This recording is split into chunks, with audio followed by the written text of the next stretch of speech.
Preface. The unremitting demand made by an indulgent and appreciative public for a printed edition of the lectures delivered by me in my professional capacity has furnished the motive for the publication of the present edition, comprising the 3 most popular lectures of my usual course to mixed audiences. The work has been prepared for the press hurriedly, while under the strain of enormous professional and personal responsibilities, and during the busiest season of a professional practice, which already imposes the burden of 15 hours per day of incessant labor, which may account for any inaccuracies, typographical or otherwise, which may appear. My lectures on sexual and creative science, delivered to the sexes separately, are now in course of preparation, and will be given to the public in similar form as soon as practicable, with the hope that this publication may serve to crystallize the doctrines I have so earnestly advocated in years past, and that they may, in this form, reach thousands who have not been able to come under my personal influence in public lectures. I am, fraternally, William Windsor. Phrenology. In presenting the science of phrenology to you tonight, I make one request, and hope you will grant it as a personal favor to me, that is, that you will dismiss from your minds everything that you ever heard about phrenology, and listen to my argument with your minds freed from the prejudices, favorable or unfavorable, that may have been created by other lecturers upon the subject. For this reason, there are, I regret to say, in our country, a class of men lecturing upon phrenology, who have never mastered even the rudiments of the science, who have merely learned the location and nomenclature of the organs of the brain, and who, by flattery and cheap wit, degrade this noble science to the level of mere bimpology, until the average good citizen who has never investigated the subject has come to look upon the term phrenologist as signifying one who goes about over the country feeling the bumps on the heads of those who consult him, looking for hills and hollows,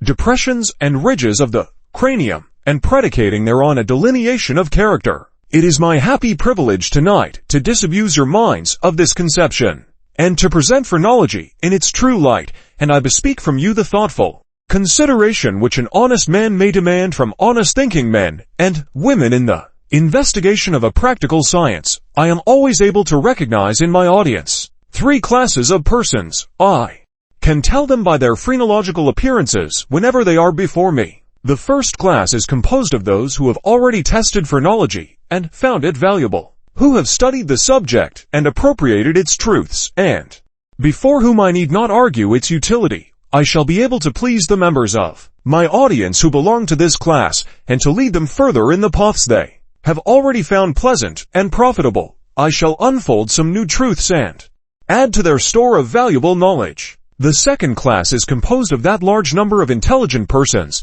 in every community who have not investigated this subject, who are willing to approach it in a spirit of candor and honest inquiry, anxious to accept anything which is reasonable and good, and equally intent upon rejecting that which is fraudulent and evil. And I invite the careful criticism of page 7 this class, and if, in my exposition of this subject, I announce a single proposition which will not bear the closest scrutiny, if I say aught which conflicts with common sense or reason, nay, if you can find one single natural fact to militate against the principles which I announce as fundamental to this science, I will be obliged to the gentleman or lady who will raise the question with me, and I will either prove my position to the satisfaction of this audience or retire from the field forever. Profile of a woman with rather shallow head. Idiot. The third class, unfortunately, are always with us, but I do not expect to convince them. They never were known to be convinced of anything. You can easily learn to distinguish an individual of this class by the shape of his head. Here is one I carry for illustration. He argues that the world is flat, and does not revolve on its axis once in 24 hours, because, if it did, the water would all be spilled out of the Mississippi River. Life is too short to argue with this class, and I can only promise them that before I leave this platform they will be in the same category that a fellow was once who went to a prayer meeting slightly intoxicated and fell asleep. Toward the close of the meeting everybody began to get happy, and the preacher called on everybody who wanted to go to heaven to stand up Everybody stood up but our intoxicated friend, who page 8 was, awakened by the uprising. Then the preacher called on everybody who wanted to go to hell to stand up. Our friend by this time comprehended that something was before the house and staggered to his feet. He took one look at the preacher, standing at the other end of the church, and said, "Parson, hick, I don't know what the question is hick before the house. But you and I hick are in the smallest minority that ever I saw. So it is with you, my friends. If you don't believe in phrenology when I dismiss you tonight, remember that you are in the minority in this audience, and a very small minority at that, composed of unprogressive mossbacks and persons of small mental capacity. And if you will call at my rooms tomorrow, I'll tell you to which of these classes you belong. In the study of scientific topics, it is well in the outset to establish definitions. I will, therefore, commence by looking our subject squarely in the face, and establishing a concise definition of phrenology. Phrenology is the science of intelligence. It is derived from two Greek words for an intelligence, logos, discourse, or science. But before we can properly understand this definition, we must have a definition of the term science, which is about as often misused as any word I know. Science is classified knowledge. The word itself in its etymology signifies what we know about a particular page 9 subject. And whenever we learn two facts about any subject, and we differentiate and classify those two facts, we have a science of that subject. Thus we have the science of astronomy, containing the classified facts that intelligent observers have learned concerning the stars, the science of mathematics, a classification of knowledge concerning numbers, and the science of phrenology, which simply means the facts that intelligent observers have collected concerning intelligence, classified and reduced to rules to serve a practical purpose. Before I leave this term science, I wish to draw a distinction between a science and an art. The science is the classified knowledge. The art is the process of turning that knowledge to practical account. The science of astronomy never discovered a star. The science of arithmetic never computed the value of a fraction. The sciences are merely icebergs of cold, hard facts piled up in crystallized principles and rules. Art is the warm, living application of these principles and rules to serve the needs of mankind. The art of astronomy, with the assistance of its handmaiden, the art of mathematics, astounds the world with its achievements, and holds in one hand the balances with which it weighs the sun, and in the other, the chain with which it surveys the distance to the Pleiades. So with the science and art of phrenology, the science is as absolute as mathematics. In its principles, page 10, there are no fallacies. To its rules there are absolutely no exceptions. The art of phrenology, on the other hand, is bestimative, and the results of its application will depend on the graces, the gifts, and the abilities of him who seeks to apply it, as we have brilliant astronomers and poor astronomers, as we have correct mathematicians and incorrect ones. So we may have phrenologists whose discoveries and whose workmanship may command the admiration of the world, those whose talents are of the order of mediocrity, and those who blunder on all occasions. You have had phrenology defined to you as the science of intelligence, and you naturally ask for a definition of intelligence itself. Intelligence is the result of the radiation of magnetism from every object in the universe. Magnetism is radiated by different bodies in different degrees of intensity. Man is provided with 7 distinct organs of sense, which receive and interpret these radiations. The lowest rate of vibration is received and interpreted by the sense of gender, and the next stage by the sense of touch. Above that we have the senses of taste, hearing, sight, smell, and clairvoyance, so that the human body is in reality a magnetic musical instrument of 7 octaves, each octave constituting a separate sense, and each sense subdivided into 7 degrees. The radiation of magnetism from exterior objects strikes the human body in these different degrees of vibration, and it is the ability of page 11, the body, to receive these vibrations, and of the brain to analyze them, which constitutes the intelligence of the individual. The absence of any organ of sense, or the absence of any part of the brain needed in its analysis, is accompanied by the corresponding absence or diminution of intelligence. Reasoning therefore from these premises, it follows that by inspection of the organization of an individual and by careful examination of his organs of sense and brain capacity, we are able to determine how much intelligence he possesses and in what direction it will be projected.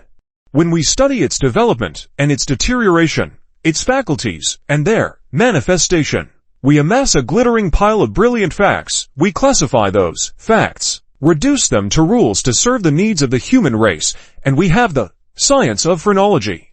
And when we apply those rules in the practical delineation of character, we have the art. In regard to phrenology being an exact science, I have shown you that the distinction must be drawn between the principles of the science and the results of their estimative application. The principles of the science are absolute. In his application of them, the examiner is hampered by the frailties and fallibilities of the human intellect, just to the same extent that the skilled surgeon or the bright astronomer is subject to the same drawbacks. Would any sensible man decline the services of a skilled surgeon in the page 12 hour of need, because surgeons differ in judgment or, in some cases, make mistakes? Astronomy is regarded as a wonderfully exact science because an eclipse can be computed 100 years in advance to the fraction of a second, yet astronomers differ in regard to the distance of the sun from the earth to the trifling extent of 6 million miles. Shall we therefore reject astronomy? Phrenology is not a fully developed science. I am glad it is not. I would regret it if a bar should be set to the acquisition of knowledge upon this subject. As long as human intelligence advances, as long as the race improves, as long as men have eyes to see and intellects to comprehend scientific facts, phrenology will advance. But when you ask me whether phrenology is sufficiently developed to be of practical value to mankind in its application, when you ask me to compare its development with that of any other science, I answer unhesitatingly that phrenology is the queen regnant of all sciences, of greater value to the human race than all other sciences combined, because it is the science of humanity itself, greater than astronomy because humanity is worth more than all the stars that scintillate in the heavens, greater than mathematics because humanity is better than numbers, greater than geology and zoology, as humanity is above the rocks and animals, greater than theology because it teaches man to know himself, instead of page 13 presumptively speculating upon gods and dogmas, greater than all combined because phrenology bears upon her resplendent crown the jewels of knowledge, virtue, morality, culture, temperance, wealth, and progress, and is pregnant with possibilities of good beyond the present comprehension of the human imagination.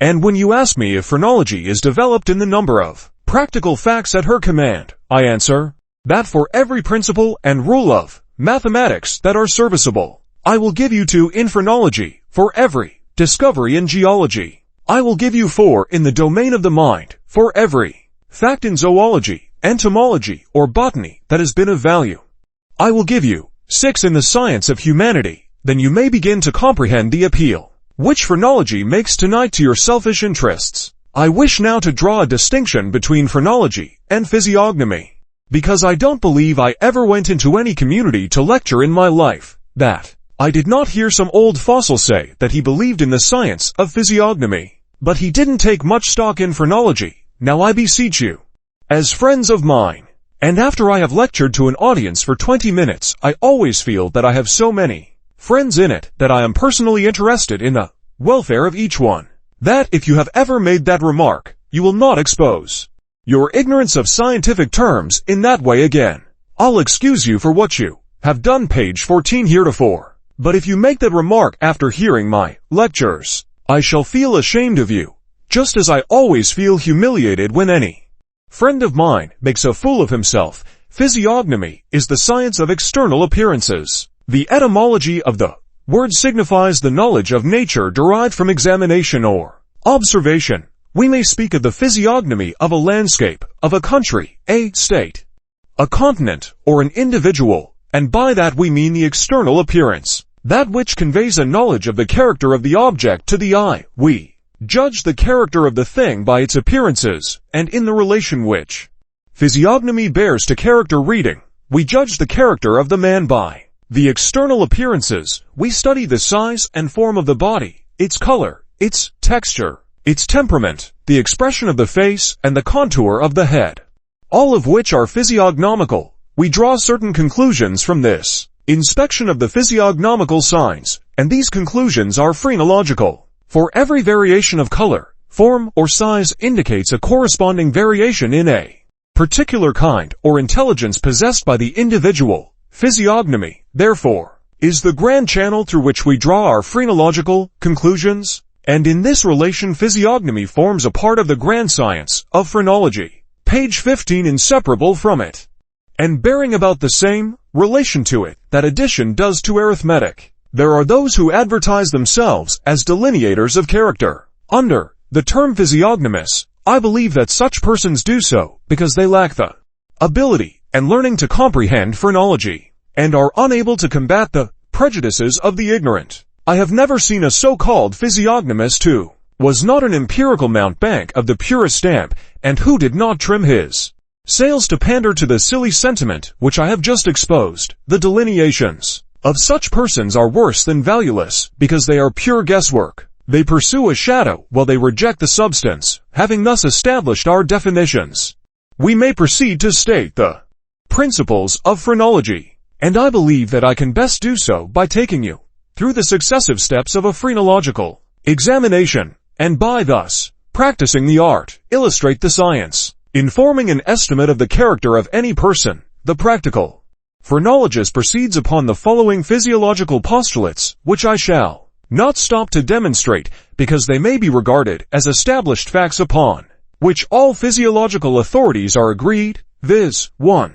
The brain is the keyboard of the body, and the central seat of intelligence. Page 16. 2. The power of the brain depends upon the anatomical and physiological condition of the body which supports it. 3. The character of any object depends upon its physical attributes, viz. Size, weight, color, form, texture, density, etc. In applying these postulates to a delineation of character, before we pass to an examination of the brain itself, we must notice three great modifying conditions. Without taking these modifying conditions into account, a correct estimate of brain power is impossible, and it is because these modifying conditions have been ignored by many professed teachers of phrenology, and but poorly expressed by others who did recognize them, that many eminent physiologists have condemned phrenology hastily, as having no sound basis in physiology. The exponents of phrenology are themselves to blame for this. They have been too content to rest under the imputation of feeling heads for bumps. They have not been sufficiently versed, in many instances, in physiological science to dare to debate the ground with high authorities. I challenge the world to bring one single natural fact to militate against the principles here announced. I will debate the question with any skilled medical, legal, or clerical authority, and I claim, without fear of contradiction, that the world does not hold a head whose character will differ from that which phrenology ascribes to it. Page 17.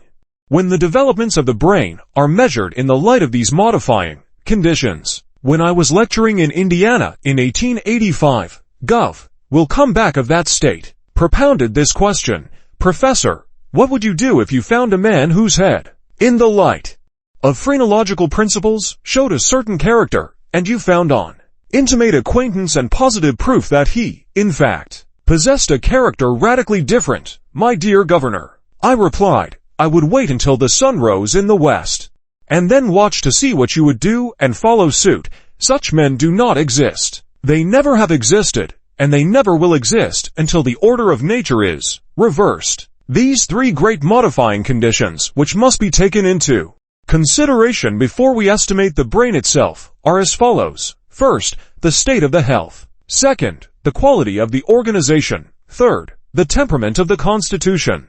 And we will consider them in the order named. Therefore, first, the state of the health. It is a great fact in the constitution of man that whatever affects the body affects the manifestations of intelligence, and conversely, whatever affects intelligence affects the body. The body is the harp of a page 18,000 strings, manifesting its intelligence by different degrees of vibration. If either the musician or his instrument is out of order, the music will be discordant. It is not necessary for me to argue that a man must be in perfect health to exhibit perfect mentality. But as perfect health is the exception and not the rule, we rarely find mentality even approximating perfection, we are obliged, in our estimate of the character of men, to allow for various bodily infirmities, in a word, for the eccentricities of disease. These diseases may be inherited or acquired since birth. They may be acute or chronic in their stages. They may be mild or malignant in type. They may produce long, continued illness, terminating in death, or they may be only what we call a temporary indisposition, like that of the country boy who went to Boston for the first time to see the sights. As he wandered around, he became hungry, and, entering a restaurant, began to experiment with strange dishes. He ate first a porterhouse steak, then some fried oysters, then a lobster salad, a lot of pickles, ice cream, cake and bologna sausage, drank a bottle of champagne and retired to his lodgings and dreamed that he was lying on Boston Common, and that the devil was sitting on his stomach, holding Bunker Hill Monument in his lap. If you eat an indigestible meal, you are unable to perform good brain work. After it, if you feed the body page 19 on material that will not nourish it, the brain refuses to work. If you are in the clutches of disease, we cannot expect of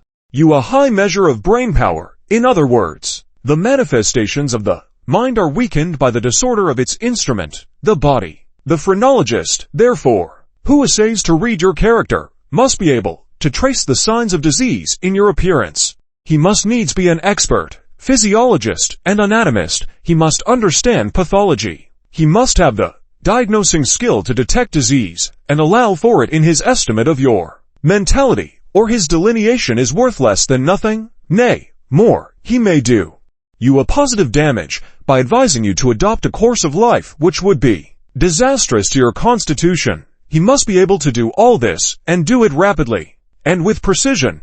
Never trust yourself under the hands of a professed phrenologist unless you are confident of his skill in estimating and diagnosing your physical condition.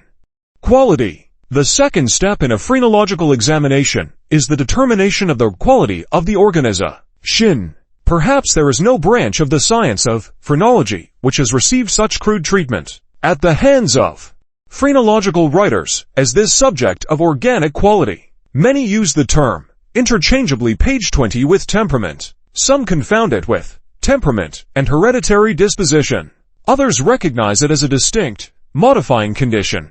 But I know of no writer, except myself, who has yet attempted a classification of the subject, or who has dared to recognize its importance as a modifying condition of character. Quality is the texture of organization, and in this respect must be regarded entirely independently of temperament. The latter is conceded to depend upon the preponderance or relative energy of some part of the system, anatomically or pathologically. But each of the conditions denominated as temperaments may exist with widely different manifestations of the peculiar conditions we describe as quality, with a corresponding modification of the character of the subject in each case. Hence the necessity of a rational classification, based upon the independent observation of these modifications of quality as a distinct subject, in order to apply it as a distinct step in a phrenological examination. The trees of the forest present distinct variations of quality, depending on the texture of the wood. The hickory is hard, the ash is brittle, the pine is soft, etc. An examination of the texture of the human organization will disclose variations, different, it is true, but sometimes strikingly analogous, and no less important in determining the fitness of the individual for particular purposes. Page 21. We determine quality by a critical inspection of the general contour of the body, its relative size, the adaptation of its parts to each other, the color and grain of the skin, the relative harmony of the features, the relative brightness of the eyes, the color and texture of the hair, the movements of the body, the tone of the voice, and the rapidity of mental process. To determine quality accurately may sometimes require a series of experiments on the individual, and the success of the examiner will of course depend on his own acuteness of perception and judgment. Jack Langrish. Quality strong. Quality is 1 strong, 2 delicate, 3 responsive, and conversely, 1 weak, 2 coarse, 3 sluggish. And in proportion as these elements unite to form an efficient and powerful organization, we may speak of the quality as page 22 high, or as we find them wanting. we may call the quality low. Strong quality is exhibited by an organization harmoniously constructed, full size, compact and firm. The limbs, trunk, and head are generally well formed. The muscles firm, the walk steady, the carriage erect, and the movements generally graceful, but all indicating power. The features of the face are strongly marked and prominent, the lines well marked, and the entire structure is definite and established. A hair from the head of such an individual will be harder to break than another from an organization of different quality. It will also be harder to pull from the scalp.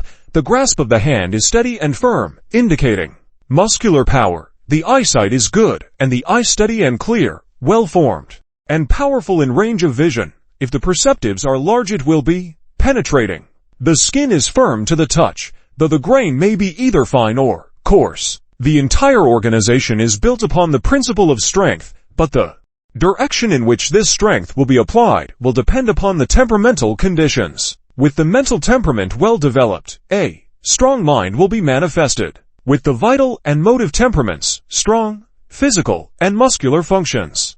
The relative absence of this quality will be marked by corresponding weakness. And although we may have a pronounced mental temperament, the individual page 23 will exhibit but little mental strength, and with a pronounced motive temperament he will be incapable of strong muscular action. Delicate quality is denoted by delicacy and refinement of structure. It may or may not be coexistent with strength. The strands of silk thread are fine and delicate, but also very strong. Other substances are refined and delicate, but possess little of the element of strength. Delicate quality in the human organization is accompanied by corresponding manifestations. The texture of the skin is close-grained, delicate, and soft. The hair is fine. The eye is clear and bright.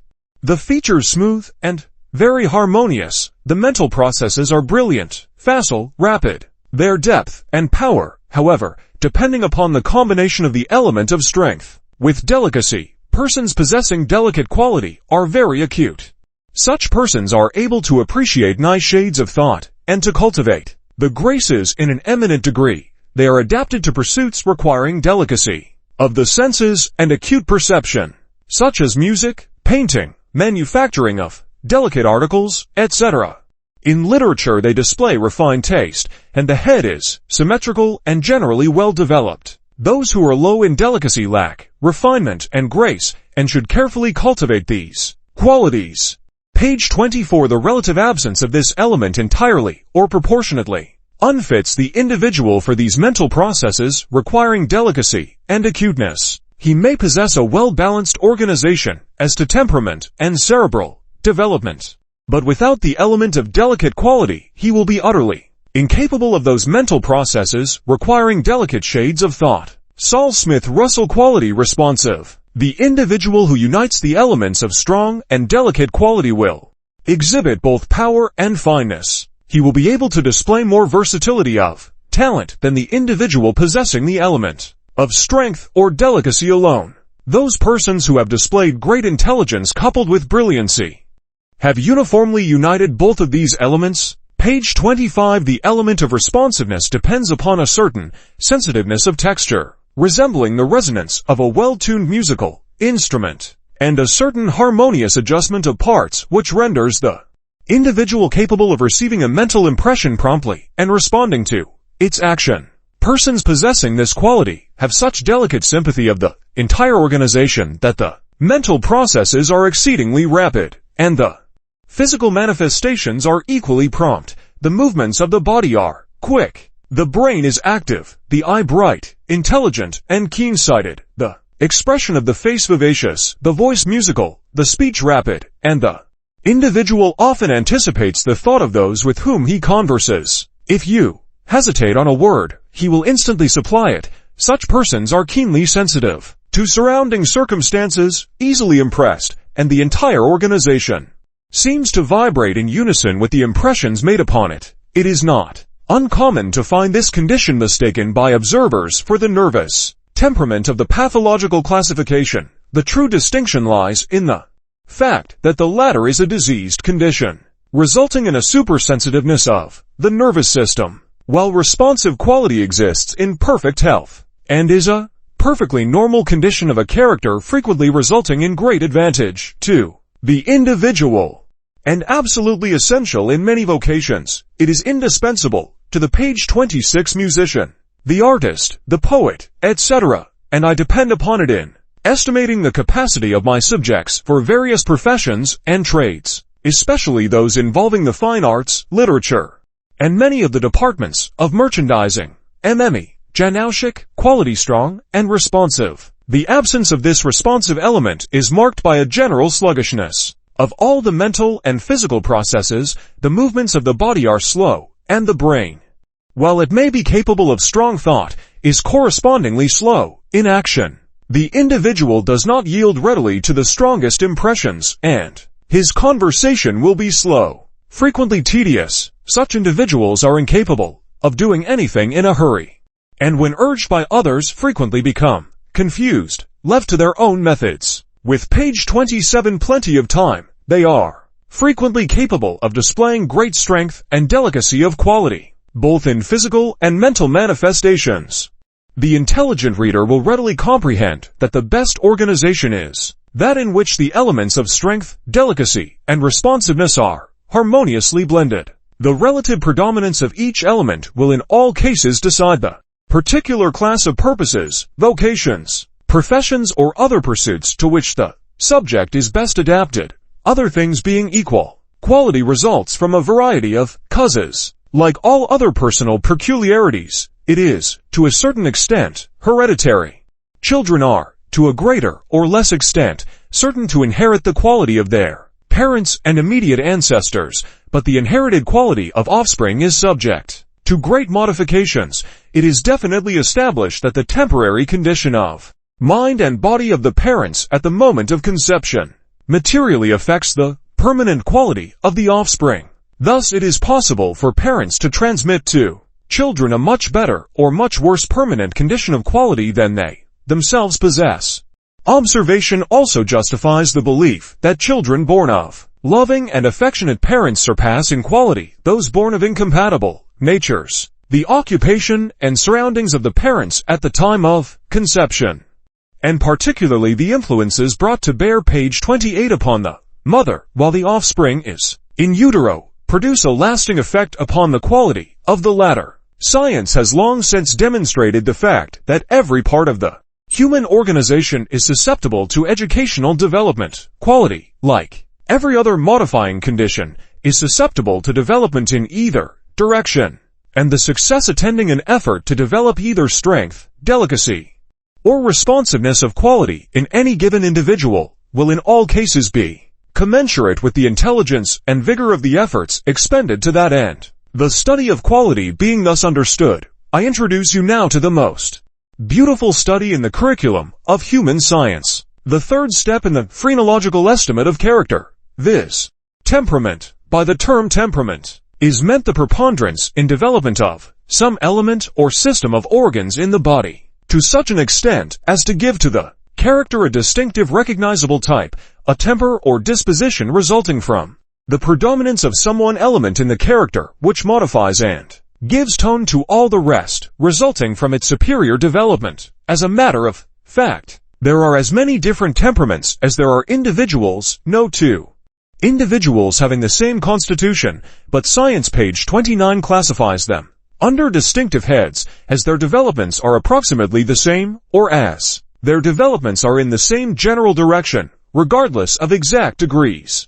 Electromagnetic temperaments. The electric temperament exists when electricity dominates over magnetism in the organization. Its characteristics are gravity, receptivity, darkness, and coldness. This temperament was formerly called the bilious or brunette temperament. It is distinguished by dark, hard, dry skin, dark, strong hair, dark eyes, olive complexion, and usually by a long, athletic form of body. It is remarkable for concentrativeness of design and affections, strong gravity, drawing power and cohesiveness, strong will, resolution, dignity, serious disposition and expression, moderate circulation and coolness of temperature. It is produced by a dry, hot climate, common in southern latitudes and almost universal in tropical natives.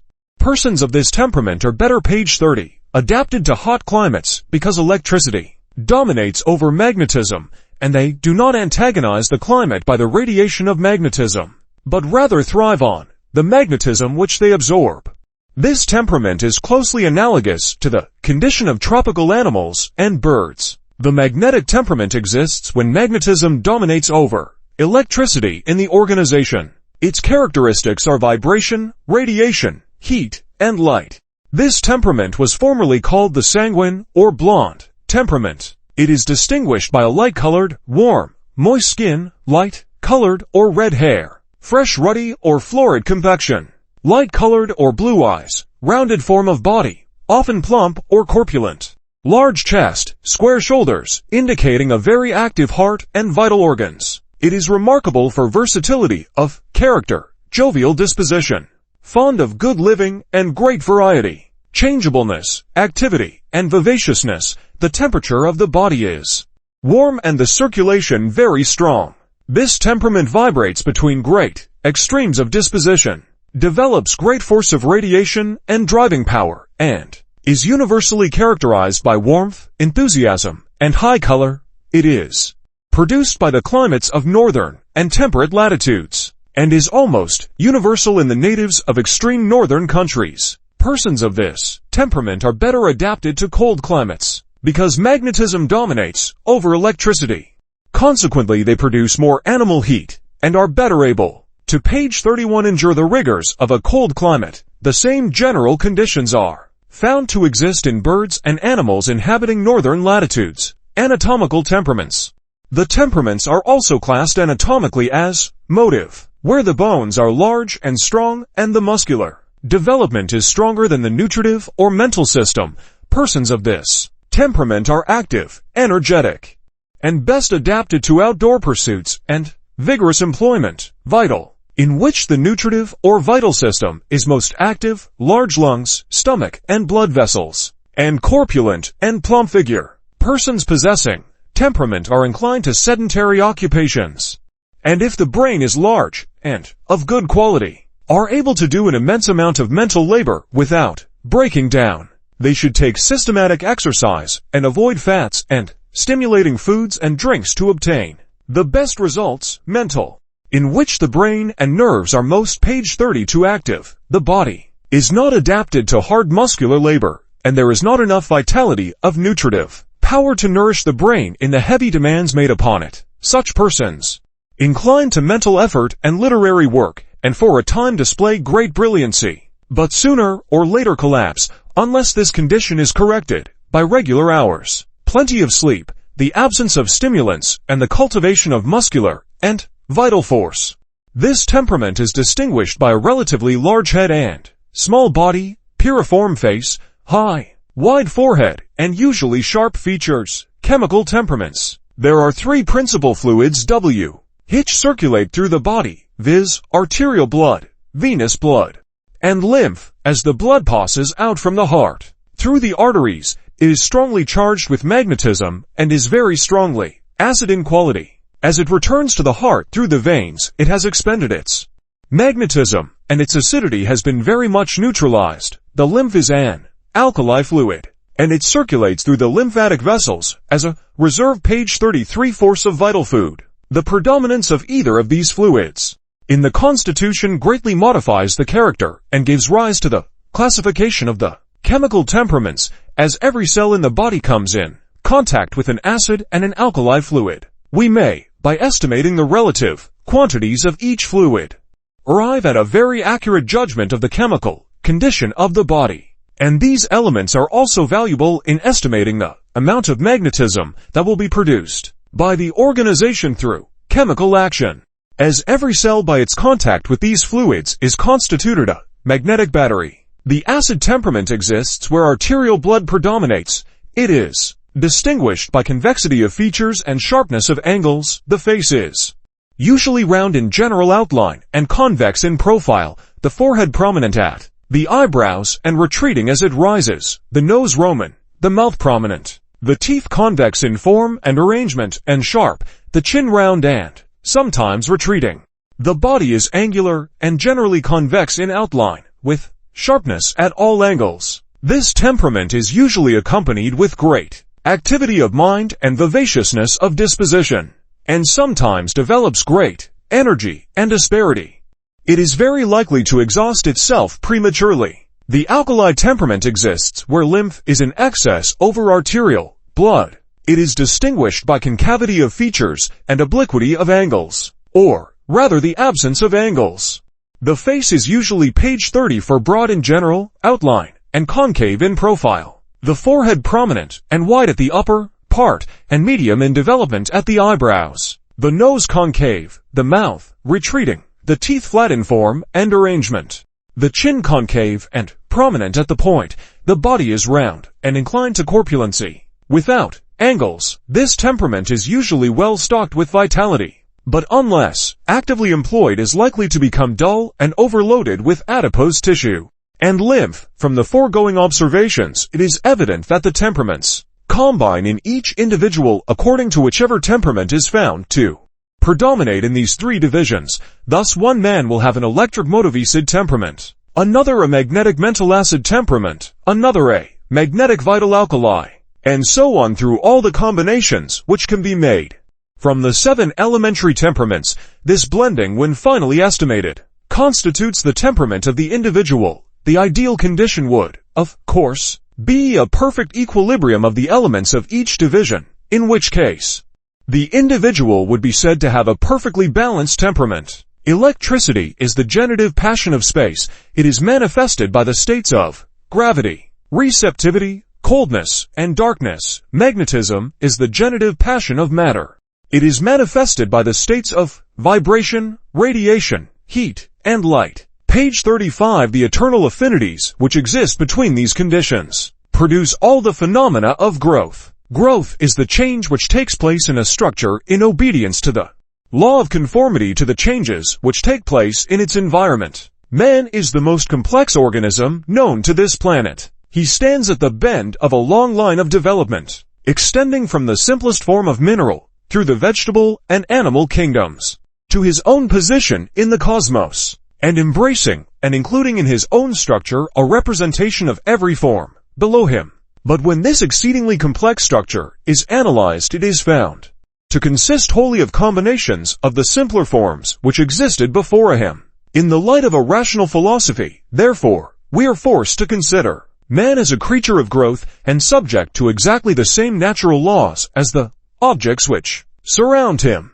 Any attempt to regard him as an exception results in the calamities which must always attend presumption and ignorance. The well-balanced temperament, the temperamentum temperatum, of the ancients is an ideal condition in which there is in fact no temperament, all the organs of the body being perfectly in harmony and exhibiting no preponderance of one over the other. Many persons approximate this condition, but it is difficult to find one in which it is so nearly attained as to make the proper classification of his temperament under the above heads a difficult matter. However, page 36. Desirable such a condition may be from a purely physiological standpoint. The fact remains that all great and powerful natures, the men who have been the leaders in the battles of literature, art, science, and war itself, have had well-defined and pronounced temperamental conditions of organization. We have now fully demonstrated that in his scientific delineation of character the professional phrenologist depends upon something more than mere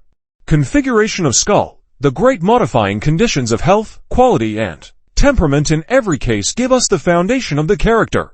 It will be seen some medical authorities to the contrary, notwithstanding that the science of phrenology has a firm basis on the established principles and known facts of physiology and anatomy. Bearing these facts in mind, we will now proceed to the discussion of the scientific principles governing the phrenological examination of size and configuration of brain, or the theory of the localization in different organs of the brain of the corresponding faculties of the mind. The brain is the keyboard of the body. It is an error to claim that it is the exclusive organ of intelligence. The brain performs substantially the same function for the body which the keyboard does for the piano, or which the central office of the telephone system performs for its various subscribers. Page 37. Magnetism received from the exterior of the body is transmitted to the brain where it produces a result. This result in turn is transmitted to various portions of the body properly. Therefore, intelligence is distributed over the entire body, and the amount of intelligence which any individual possesses will be found to be in exact proportion to the size and quality of his body and the perfect adaptation, cooperation, and adjustment of its parts. The brain is an oval mass of soft tissue which completely fills the internal cavity of the skull. It is composed of two substances, a white fibrous substance, which forms the internal portion, and a gray cortical tissue, which forms the external layer. This gray substance lies in folds or convolutions, the furrows or sulci, dipping deeply into the interior of the brain with skull removed. It is found by dissection that the brain of an intellectual man exhibits a larger number of convolutions than one of small intellectual caliber, and that the convolutions are deeper and the layer of gray substance thicker. And in consequence of the increase in number and depth of convolutions, there is a wider expanse of surface as well for the distribution of gray page 38 matter.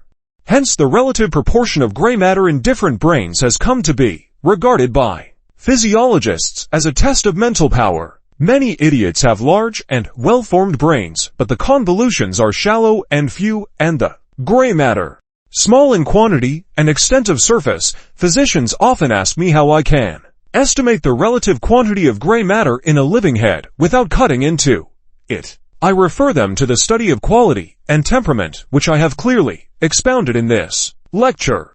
Do you ever find hickory leaves growing on a pine tree? Show me the bark of a tree, and I'll tell you the quality of the wood within. Show me the skin, the hair, the eyes of a man, and I'll tell you the quality of every organ in his body as well as the quality of the brain. I recently astonished the superintendent of an insane asylum by pointing out to him that the quality of the hair, the eyes, and the skin of idiots was essentially different from the quality of those of more highly endowed persons, and could be told in the dark by a person of educated sensibilities, the quality and texture of the brain being determined. The next step is the consideration of its size, other things being equal in all natural objects.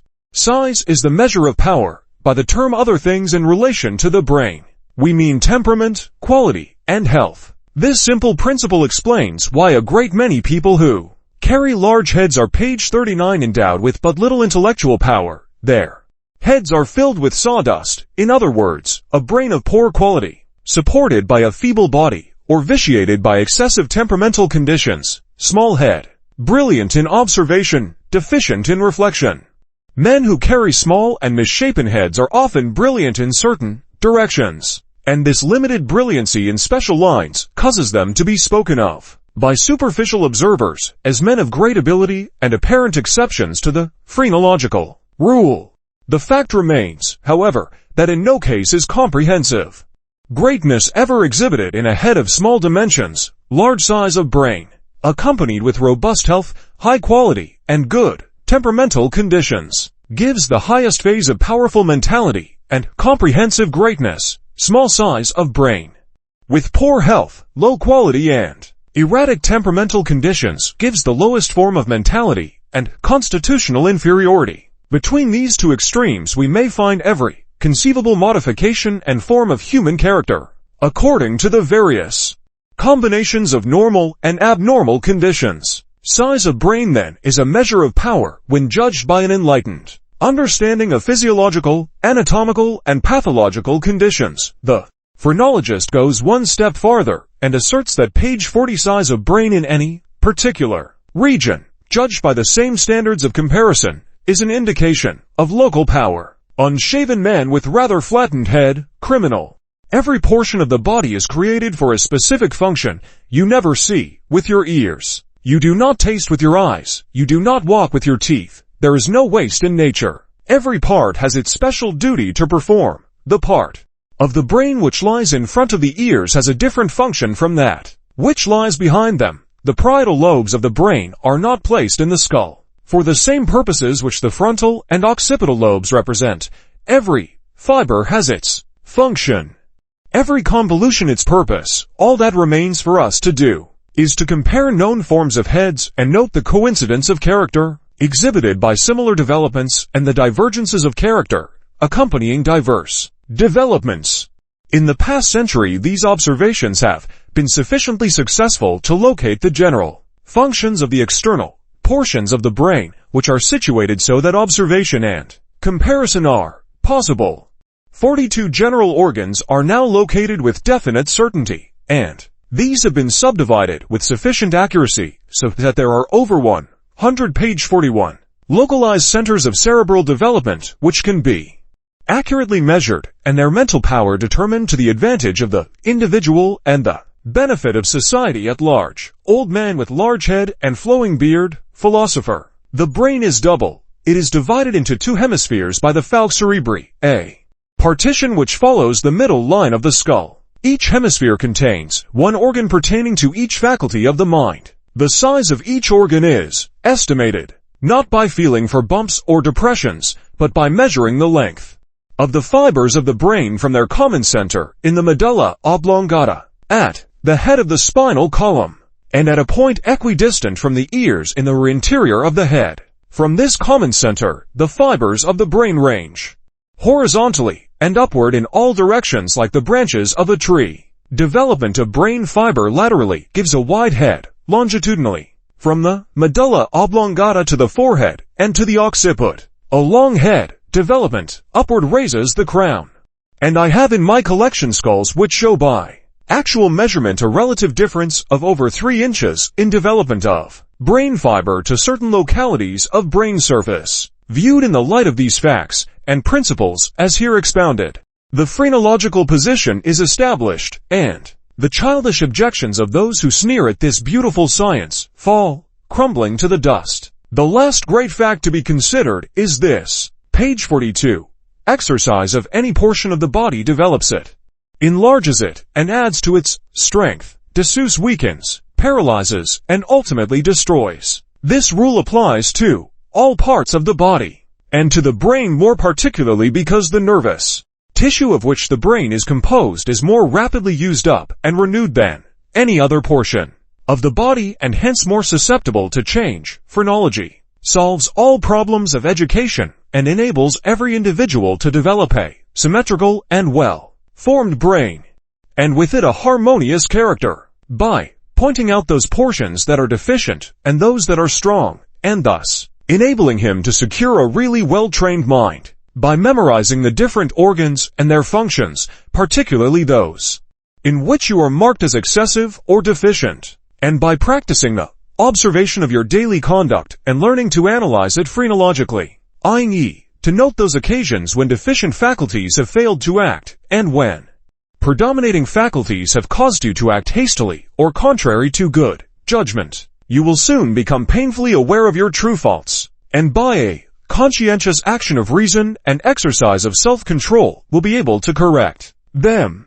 In the same manner predominating talents may be tested and proved, and you will rejoice in the birth of new aspiration, hopes and impulses. In a word, you may be, by means of this science, placed in full command of your mental powers, and page 43 learn to control and direct them as the skillful engineer controls and directs his locomotive. Concede the fact that these differences in form, quality, temperament, and health mean anything, and all that we claim for phrenology follows logically and, as a matter of course. In the light of this demonstration of known facts, it follows that character can be read, and if read, then it can be assigned to the position of its best usefulness in the profession, trade, or avocation suitable to the employment of the talents demonstrated to exist. If phrenology gives the index to your character, as we have proved it does, then it also forms the key to the solution of the problem of matrimony by describing the character which will harmonize with yours in congenial companionship, financial success, and the improvement of offspring. It likewise is a trusty guide in the formation of business relations as partners, employers, or employees, and directs us in the choice of associates, teachers, or companions in social life. It gives to the anxious parent the knowledge of inherited and acquired talents in cherished darlings of the household, and in every relation of life. At every moment of existence it is an advantage, a comfort, an assistance, a thing of beauty, and a joy forever. A head divided into sections labeled with various emotions, illegible. The phrenological location of faculties and organs of the brain. In this lecture, ladies and gentlemen, I have demonstrated the theory of phrenology. Tomorrow night, and on each of the succeeding nights of this page 44 course, I shall give you practical applications. Tomorrow night I shall lecture on the choice of professions and trades, illustrating to you their qualities that ensure success in law, medicine, the ministry, journalism, and teaching, in manufacturing, and the various mechanical trades, as well as the qualifications for commercial life in its various departments, wholesale and retail. I shall follow with my celebrated lecture on matrimony, in which I shall expound the principles upon which a correct marriage may be consummated, securing amiable association, perfect offspring, and financial success, after which I shall separate the sexes and continue the subject of matrimony in its physiological relations, under the head of sexual and creative science. Choice of professions and trades, or how to become rich. Ladies and gentlemen, every young man and woman of reasonable intelligence is, or ought to be, possessed of a laudable ambition to be self-sustaining, to win a competency, to secure the necessities, to have even the luxuries of life, is perfectly praiseworthy, provided they are obtained in a legitimate manner. Every rational man seeks the occupation, trade or profession which ensures the profitable employment of his best talents, and the science which discloses to the youth at the beginning of his education what those talents are and how they may be developed to perfection in early manhood, and in what profession, trade or occupation he will display the greatest ability, confers upon him the greatest favor within the gift of knowledge from a financial standpoint. That phrenology does this, and more, it is the purpose of this lecture to show. Page 46, the world is apt to measure a man's success by the amount of money he accumulates. That is properly one element of success, but it is not all. The real criteria of a man's success in business are, first, the volume and quality of his work, to d, the compensation he receives for it, and 3d, the pleasure he derives from it. Pugilist, illegitimate. Business is legitimate or illegitimate. A legitimate business contributes to the welfare of society, as well as to the support of the individual who follows it. The cobbler who mends shoes and the genius who builds a steamship are equally legitimate. Though one contributes only to the comfort of a country neighborhood, and the other promotes the welfare of a continent, both may be successful within the limits of widely different capacities. An illegitimate business promotes temporarily the financial interests of the individual at the expense of the health, morals, and wealth of the public. In my public and private examinations I have directed thousands of young men and women into channels of legitimate business. The fact is, there is such a tremendous demand for skilled labor in all departments of legitimate employment that it is difficult to find material to fill it. We hear much of the warfare between capital and labor, and strikes frequently, page 47, paralyze the channels of legitimate trade, but the cause of the difficulty lies not in any real or imaginary conflict between capital and labor. The solution lies in the fact that every branch of legitimate labor is burdened with incompetent workmen, men who are in wrong occupations, who were never intended by nature for such work as the branches of trade they infest, and the skilled workmen are obliged to carry the load, while capital is often in the hands of those unfit to be trusted with its use, who manipulate it merely as the instrument of oppression and wrong, until the social discord is produced. If men were all graded to their proper vocations, if capital were entrusted only to those of financial skill, and labor, in its various departments, assigned to those of proper qualifications, every man would be employed at a fair remuneration, and the burden of pauperism would fall from the backs of our skilled workmen.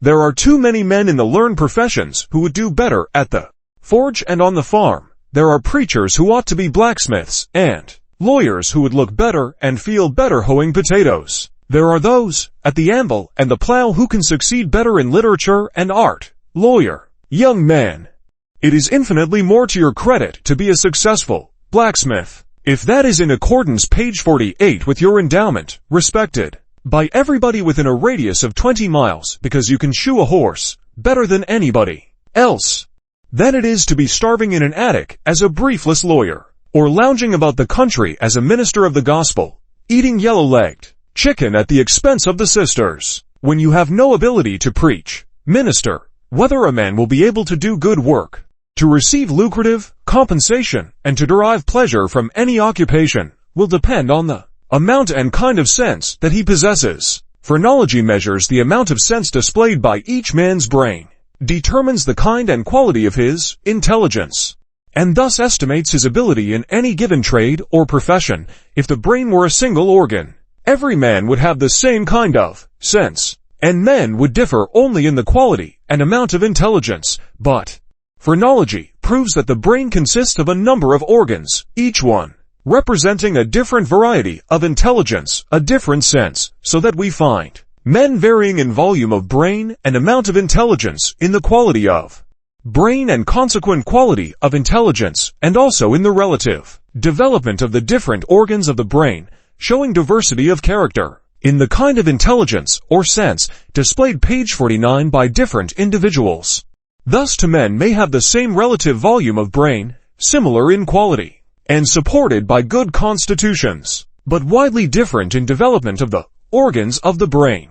One may be a gifted orator and astute lawyer, but utterly unable to comprehend colors or use the pencil and brush. The other is a talented artist but so deficient in language that he cannot describe his own pictures. Both are successful in their proper vocations, reverse their positions, and ignominious failure is the result in both cases. Capable. To constitute a success in any business, a man must have capacity, that is, he must have enough of intelligence to meet the demands of the business, and he must have physical strength to support it. A man may have apparently the kind of sense required by a branch of business, and for a time display ability in it, but as the business increases, and its demands become more in volume and intensity, he fails because he has not enough of comprehensive intellect to take it all in. There are also those who have comprehensive greatness of intellect, who are fully capable of understanding all the requirements of a business, but who fail because the body beneath the brain is not sufficient in endurance and nourishment. Dismal failures result, and many useful lives are shortened, because men make page 50 the mistake of entering vocations for which they have insufficient mental or physical capacity. A phrenological examination determines beforehand the capacity of the individual and establishes a proper limit within which he finds success, health, happiness, and the gratification of proper ambition. On the other hand, there are many who do not realize how much their capacity is, and consequently remain inert to the great deterioration of body and mind. Nature demands that every man should use his full capacity, and the phrenological examination, which reveals to an individual the extent of his usefulness, is a magnificent acquisition to him who acts upon it. Action is the natural condition of every part of man. Action develops character, strength, and health. Inaction results in paralysis and disease. It is vitally essential that every man should find out his capacity and use it all, no more, no less. This phrenology enables him to do. Incapable, the question of capacity being thus understood. The next is the quality of organization. Quality is the inherent grain or texture of the substance. Men differ in quality as much as do the trees of the forest. You do not use the hickory or the oak for the same purposes that you do the pine or the poplar. There are differences also in the grain of metals, in the texture of fabrics. Gold differs essentially, page 51, from iron as silk does from flax. Men display an infinite variety of quality, from the strong lumberman of the pine forests, with his corded muscles and angular frame, to the delicate young man who presides gracefully over the ribbon counter in the dry goods store. To illustrate this topic of quality, riding on the cars one day, I noticed a gentleman sitting near me, and asked him the rather impertinent question whether he had not been engaged for many years in handling delicate machinery. "Ah," said he, smiling, "you are a phrenologist?" "Yes, sir," I replied. "We have evidently sized each other up." "Now, before I answer your question," said the gentleman, "tell me why you asked about delicate machinery. Several men of your profession have approached me with similar questions about machinery. There is evidently something in my head which betrays that. But tell me why you drew the distinction in favor of delicate machinery." "Why, my dear sir," I replied. You are a delicate piece of machinery, yourself. You would not harmonize with anything else. Your bones are small, your eyesight microscopic, your fingers tapering. Your touch is delicate as a woman's. Your quality is delicate. You are not the man to handle heavy bars of iron, to repair locomotives, or to build threshing page 52 machines. I should say, sir, that watches would be about right for you. Certainly nothing heavier than sewing machines and typewriters. You are quite right. Sir, said he, I have been a watchmaker for 20 years. The quality of the man determines the quality of the work he should do. The strong, coarse, sluggish organization is adapted to occupations requiring power and momentum. The refined, delicate, responsive character will succeed best in positions calling for agility, dexterity, and sensitiveness. The blacksmith may ruin a watch if he attempts to mend it, while the jeweler would not be a safe man to shoe a valuable horse. There is an eternal fitness of things. The occupation of an individual should be in harmony with his temperament. The brilliant versatility of the magnetic permits a greater variety of selection to the individual than the positive and concentrative energies of the electric temperament. The latter is dignified, somber, and severe, with a ready inclination to forego comfort and convenience to carry out a cherished object. It works not better than the magnetic, but more willingly. Men of the magnetic temperament succeed best in the cultivation of the social graces, the fine arts, and in those departments of literature that call for brilliancy of imagination, versatility of talent, and variety of accomplishment. The leaders of great and successful armies, the powerful page 53 statesmen, and the literary men of the world, distinguished by fervid genius and concentrative application, have been, on the other hand, strongly endowed with the electric temperament. When the motive temperament is in the ascendancy, the character is marked by an almost uncontrollable desire for physical exercise. This temperament demands activity of body as well as brain, and the occupation should be such as will combine both. The vital temperament, on the other hand, is more inclined to sedentary habits and is capable of doing an immense amount of mental work without breaking down. It seems to thrive best when loaded with responsibilities of a mental character. The mental temperament, on the other hand, will display great brilliancy of intellect and versatility of talent, but is in constant danger of a physical collapse unless constantly subjected to conditions favorable to recuperation. To subject a person of the delicately organized and sensitive mental temperament for a long period of time to the hardships and privations of an occupation requiring exposure and severe muscular exertion is the height of cruelty and folly. A person of the extreme vital temperament, under the same conditions, would find life a weary burden, though a limited experience in muscular exercise under conditions favorable to health would be beneficial to both. On the other hand, the motive temperament, confined in an office or page 54 room to books and study with insufficient exercise, is in much the same condition of misery as a caged bird. Temperament, quality, and capacity having been duly considered, the ability of an individual in any given direction depends upon the special development of the organs of the brain. The special sense of each individual is determined by an examination of the special organs of the brain, and it is upon this special development, in the case of every man, that his prerequisites for success depend, namely, the ability to do much good work, the remuneration for his services, and the pleasure derived from the occupation. I desire to call your attention to some examples of special ability, which are familiar enough to the experience of most of you to be accepted without argument.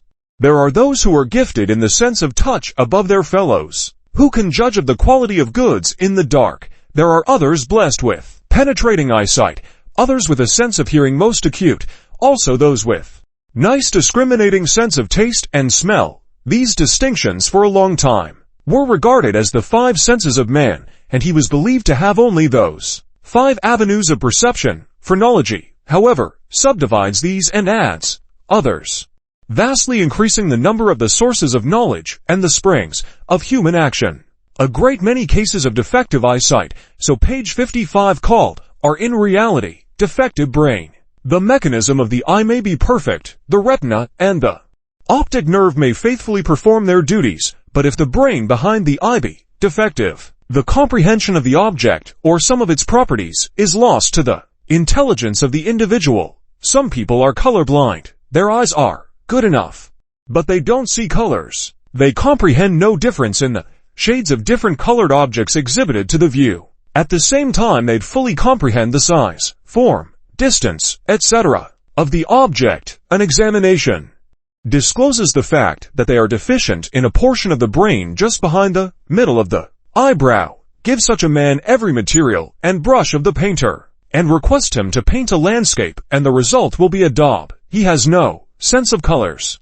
He has no fitness for that kind of work. At the same time, he may be entirely capable of a very creditable performance in drawing a picture with a pencil in white and black, because that does not involve his weakness. This particular element of sense may, like all others, be only partially defective, but an examination by a competent phrenologist will disclose its exact state, whatever it may be. I once examined a man and remarked to him that he was thoroughly endowed with the qualities essential to a good locomotive engineer, except that the organ of color was slightly deficient. I remarked, "You will never experience the slightest page 56 inconvenience in distinguishing switch lights and signals when you are in good health and sober, but a slight indigestion or a glass of liquor, decreasing the power of your brain, would render your vision of colors unreliable and might cause a wreck. Hence I advise you to keep out of the business." The man was a railroad engineer,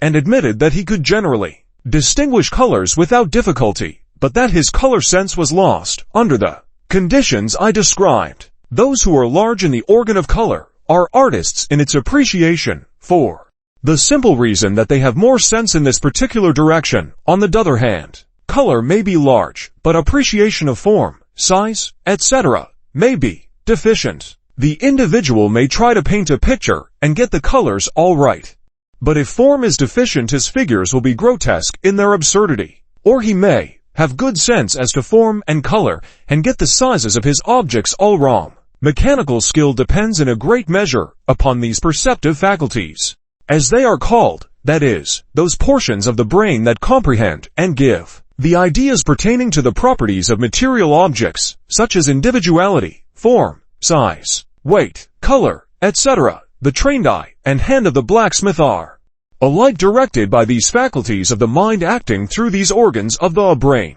as he molds a piece of iron to the proper size and form to fit the page 57 horse's foot. What folly then to expect good work in a blacksmith shop of a man deficient in these special senses requisite in that department of work. And as we study all trades and professions, we shall find that aptitude in any line depends on the possession of superior development of the organs of the brain representing the faculties of intelligence most used and depended upon in that business. There are those who are wonderfully gifted in the organ of calculation, the seat of the special sense of the number of things. One who has this organ large will be able to count rapidly and correctly, to add, subtract, or multiply. And he understands the relation of numbers to each other, their properties, and because of his superior sense in this direction, he becomes a lightning calculator, and is regarded as a mathematical prodigy. There are others who have this sense deficient, but they may be superior in development to the mathematical prodigy in a dozen other faculties. One may be developed in those organs which contribute to talent for music. He may have a sensitive organization, highly responsive in quality, a fair intellect, such an exquisite sense of time and tune, aided by good constructiveness, imitation, and executive ability, that he is able to produce music which charms the listening ear of thousands. If this talent is discovered in time, and he has adequate instruction and advantages, he becomes a magnificent page 58 success. Place him in the counting room, the workshop, or on the farm, and he is not in harmony with his surroundings. He is awkward and inefficient. He does poor work and but little of it, and he is regarded by his associates as an inferior person. Musician.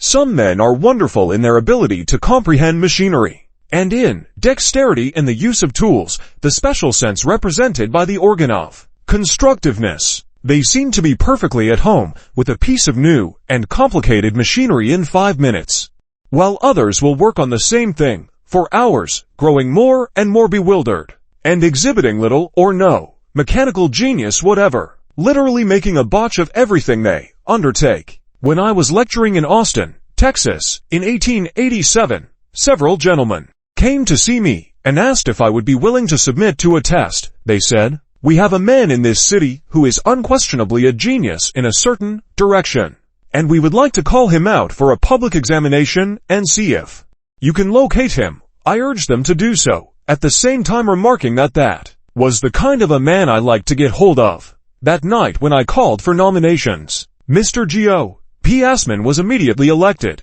He came forward, and as I measured his head I said, "This man is a genius as a machinist. He has only page 59 ordinary ability in other directions. But as a machinist he is a marvel. He has thoughts on machinery far beyond the comprehension of other men, and especially in the practical handling of complicated work." Somebody in the audience sung out, "At this point you've got him," and the audience broke into applause. They then informed me that he was a most celebrated locksmith and machinist whose specialty was opening combination locks on valuable safes. When the combination was lost by the owners, or when the works were injured by the blast of burglars. On one occasion, he had opened a safe in New Orleans in a few minutes when the trained locksmiths of the safe factory had worked for hours and failed. He was in the right business, was regarded as a genius, and was respected and admired by a whole section of the United States simply because he employed his best element of sense. Some men have wonderful intellectual development and are specially gifted with the ability to acquire knowledge, but they may be most wonderfully deficient in that kind of executive force which makes use of it. They are largely developed in the frontal lobe of the brain, where the intellectual organs reside, but are deficient in the regions of moral and physical energy, while others are largely endowed with ambition, physical and moral energy. The parietal lobes are large and the head rises high in the crown, and they, page 60, are able to use all the knowledge they acquire. Their intellectual capacity may be limited, but they are able to put their knowledge to account, and what gems of information they possess are made to glitter by constant use. Men of the first class are always rated at less than their true value of intellectual ability. Those of the second class at a greatly overestimated premium. The first may be compared to capacious barns where knowledge is stored like hay to become musty because it is never used. I have seen hundreds of boys of this character graduate with great honor in college, where the only criterion applied was the capacity to absorb knowledge, as a sponge does water, only to be eclipsed in after years by the boys who graduated at the foot of the class, who were practically in disgrace on commencement day. In our popular public school and collegiate system, there is too much stuffing of knowledge, and too little attention given to developing the practical sense of the student. There are special senses which give physical and moral energy, ambition, and industry. One man is splendidly equipped with knowledge and is thoroughly posted in regard to how a business should be conducted in all of its practical and theoretical details. But he is afflicted with inertia. He does not move. The unscientific observer says he is lazy, and that is true, but phrenology analyzes even laziness and finds that it is caused by a lack of sense. Develop the organs of physical, page 61, and moral energy, which can be easily done, and the character of the man becomes transformed, and he becomes a cyclone of business push and executive ability. Another man may be gifted with energy, but deficient in knowledge and business tact, and he wastes his force in tremendous efforts at the accomplishment of small matters. He puts as much mental force into opening a can of oysters as would suffice to destroy a building. Figuratively speaking, he loads a cannon to kill a mosquito.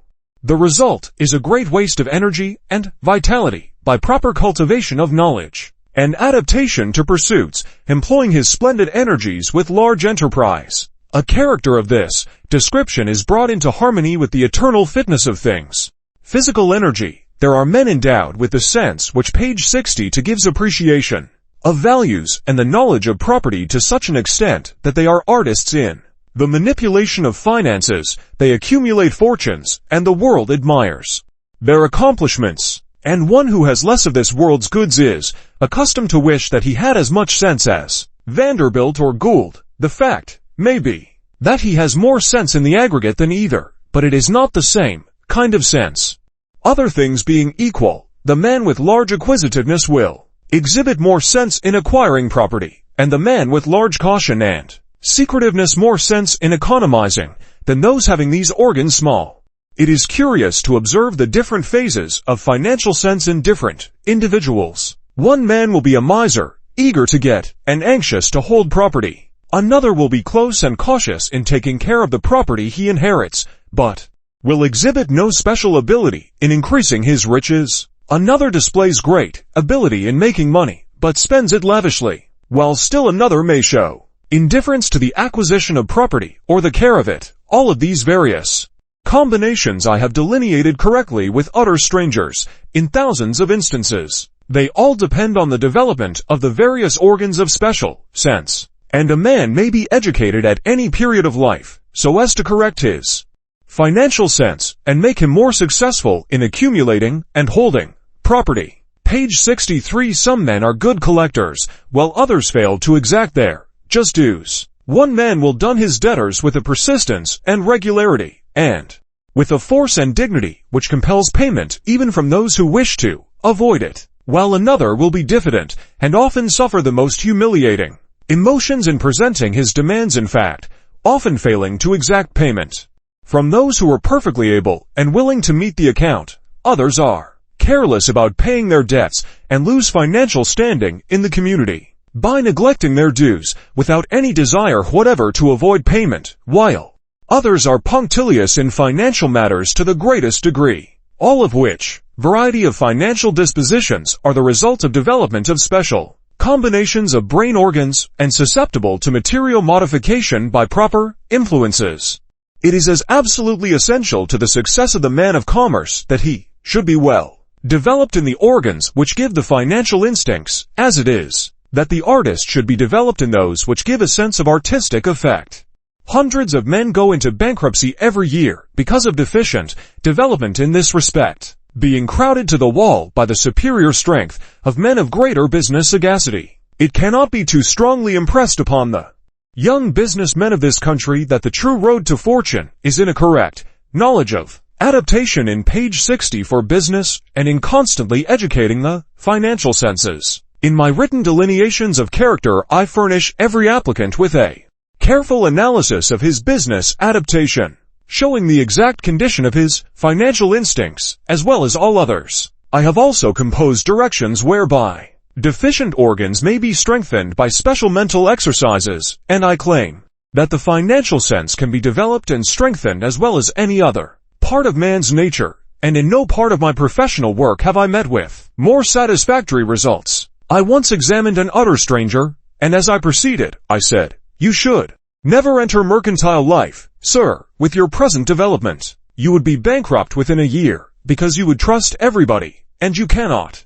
collect your small accounts." The gentleman, in great surprise, asked me if I knew anything of his past history personally. "No, sir, I never saw you nor heard of you until you entered my room a moment ago." He then informed me that he had failed in business 3 times, because he could not collect his small accounts, and that he had over $1,500 due him in the city small items against respectable customers that he had not succeeded in collecting.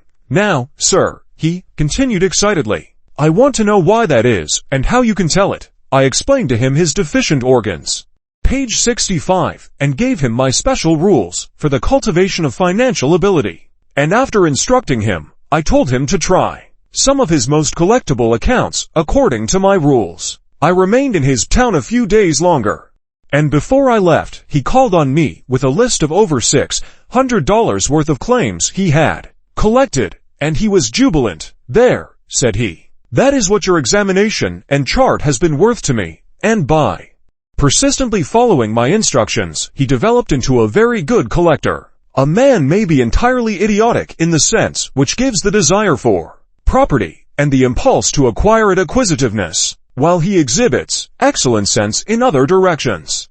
I once examined a gentleman of high intellectual development who was entirely destitute of this sense, and I remarked to him that he was financially worthless, that he had no sense of value, was indifferent to the acquisition of property, and utterly unable to make a living, as he would not be able to ask for money that was due him from a friend who was perfectly willing to pay him, he replied. All you say is true, sir. My wife supports the family by sewing and washing, and I am unable to command any financial resources whatever. Subsequently, I employed this man, as a matter of charity, to do some work for me, and returning to the city from a brief absence, I found that I owed him $5. I met him on the street that night, and he, page 66, informed me that his family were suffering for the necessities of life, said he. It was a scramble at our house this morning to get anything for breakfast, and I don't know where the next meal is coming from. My first impulse was, of course, to pay him the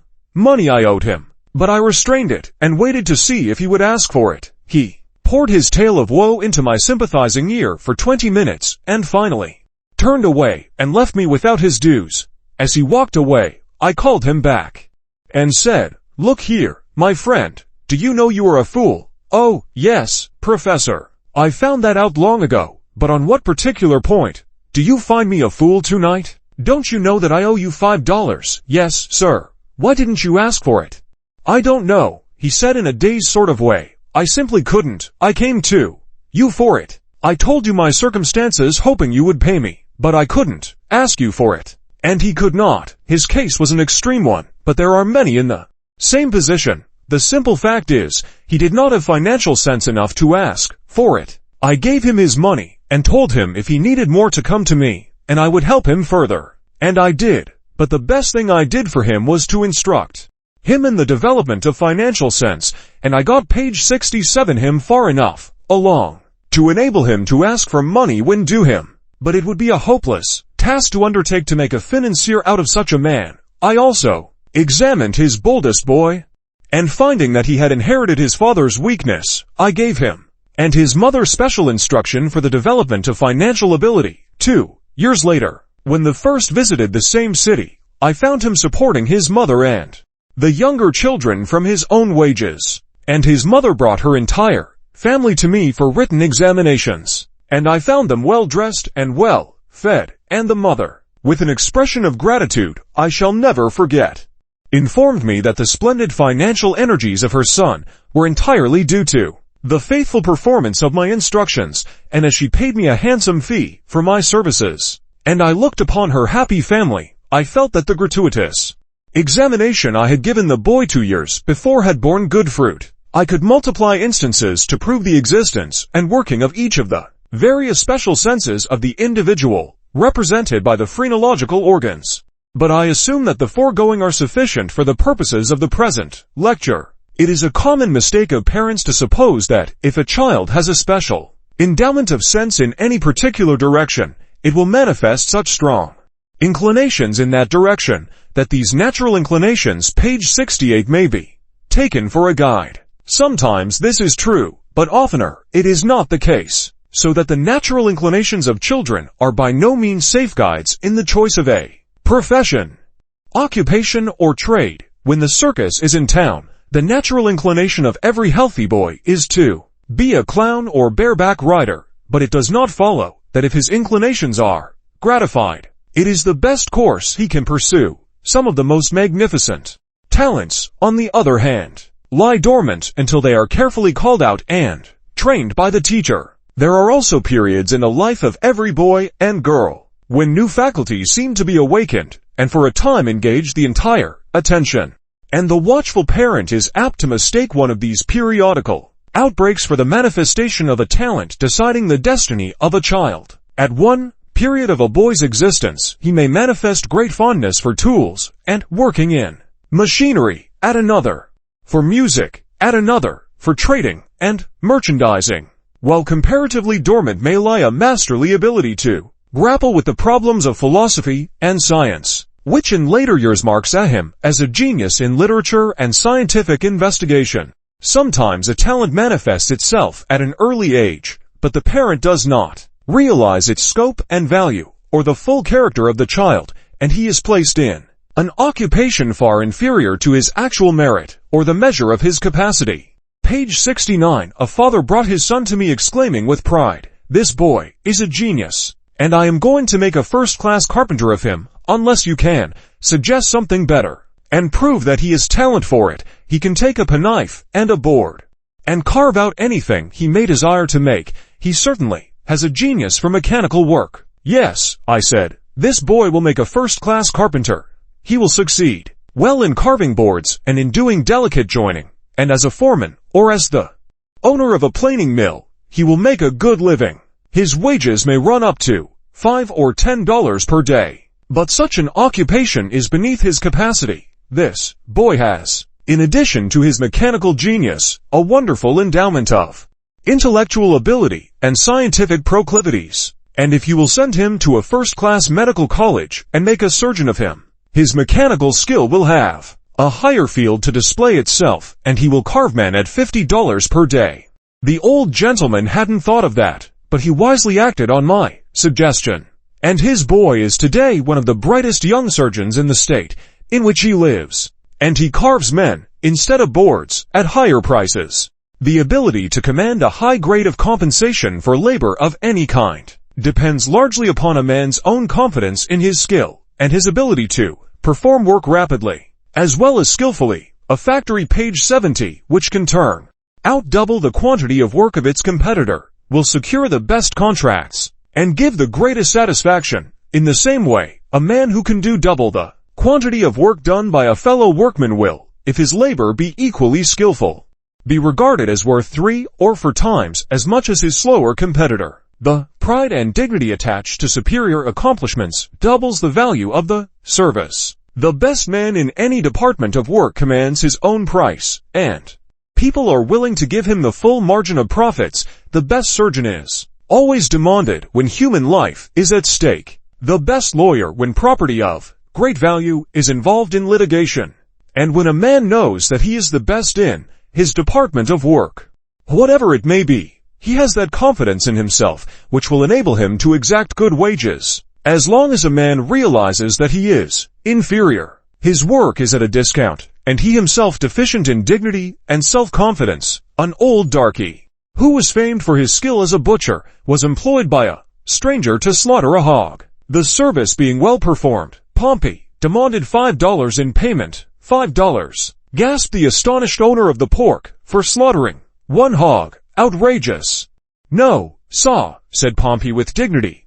I's only charged you $1 for D work, saw. D balance am for D know-how. Page 71. It is absolutely essential, in order that one may rise to eminence, in a profession, trade, or occupation, that he should select one where he can use his best faculties, because he will be rated as a successful man, a man of mediocre talents, or a complete failure, according to the amount of sense displayed by the faculties he uses in his business.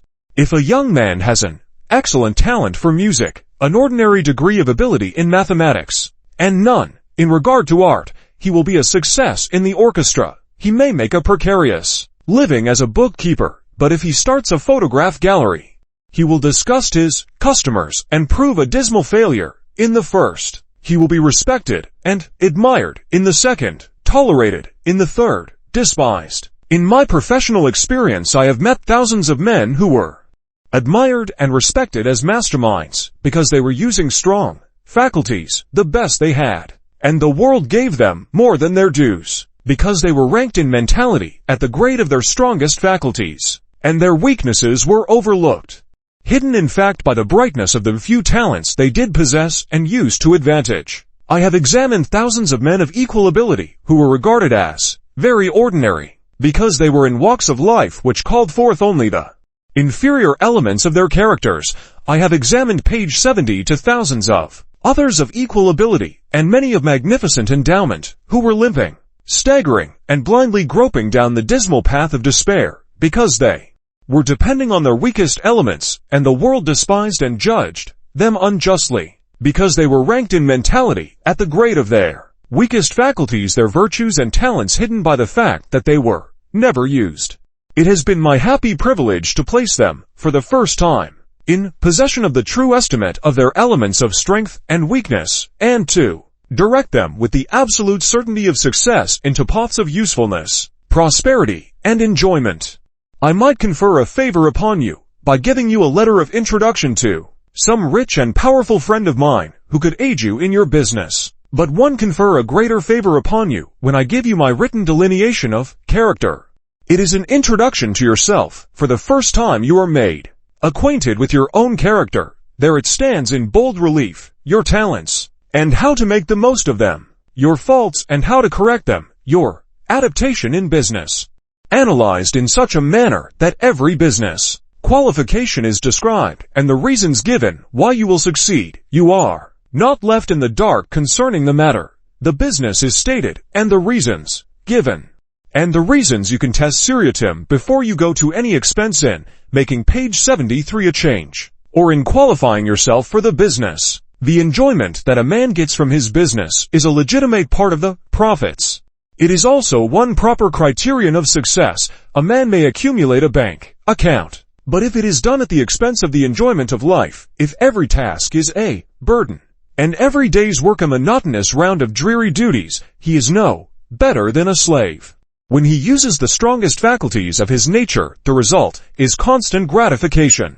The use of weaker elements is always at the expense of extra effort and pain. The muscular woodsman enjoys the exercise of chopping and swings his glittering axe with dexterity and pride. Put a college professor at the same task, and he would be clumsy and suffer fatigue and mortification as well. If he escaped without injury to his shins, but in his schoolroom the professor would display dignity, enjoyment, and skill in expounding some intricate problem to admiring pupils. The skillful musician becomes identified with his instrument and thrills with the melody evoked by his own fingers. The trained accountant becomes wonderfully gifted in mathematical computation and enjoys his work. In like manner, the accountant might find the work of the musician an impossibility, and what little he did accomplish a vexation, while the confinement of the counting room, with its prosaic duties, would be the worst form of slavery for the musician. His work page 70 for inferior,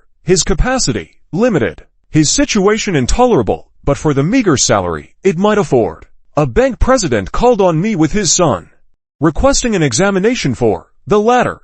As he came in, I saw that he was in a bad humor. Said he, "This boy is a fool. If you can find any talent in him you will succeed better than I have. My desire is that he should occupy a position in my bank and ultimately become cashier. Our present cashier is a first-class businessman and can add up 4 columns of figures at once, and I have sent this boy to several business colleges with the request that he be taught the same accomplishment. I have spent $750 on this boy's mathematics, and he can't add up 1 column of figures with any certainty of being correct. If there is any sense in him, I would like to have you find it." I examined the boy carefully, and I did not find an idiot. I said, "Sir, you are doing this boy an injustice. He has but little mathematical sense. It is true, and he will never be able to add more than 1 column of figures with speed and correctness. Nature intended him for something different from a bank cashier. Give this boy a good violin.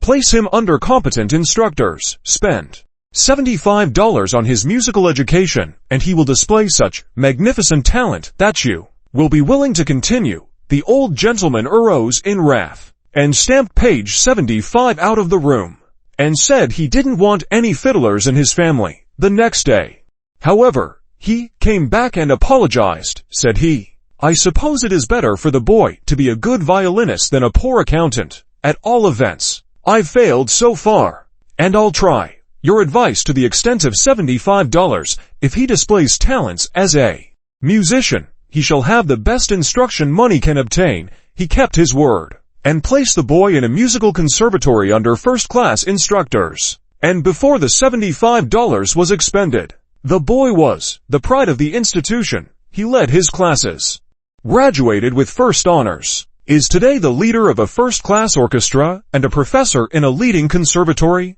commands better compensation than any accountant in the city, and has an entree into the best society at all times by reason of his accomplishments.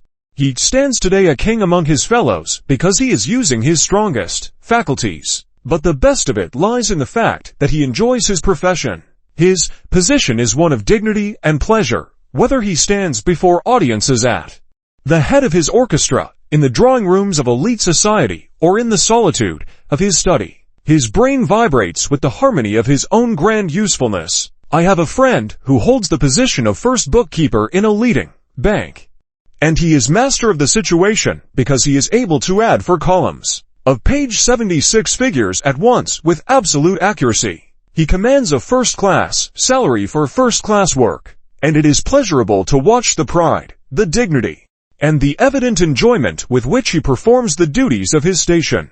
On one occasion, I went into the bank to settle an account of long standing, and at the request of the cashier, my friend, the bookkeeper, made out the account and added it up in his usual quick way. The cashier, being desirous of preventing any possible mistake, said, "Mr. B, will you please add that up again and see that your figures are correct?" The bookkeeper was insulted. The idea that he might make a mistake was not to be tolerated. With an expression of lofty dignity that I shall never forget, he handed back the account without looking at it, saying, "The account is correct, sir," and as the cashier laboriously added it 1 column at a time, he found that it was. The bookkeeper was master of their situation, and he was able to humiliate anybody who dared to question his work. And as I saw his satisfaction in the discomfiture of the cashier, I said to myself, verily the enjoyment of a man's business is a legitimate part of the profits.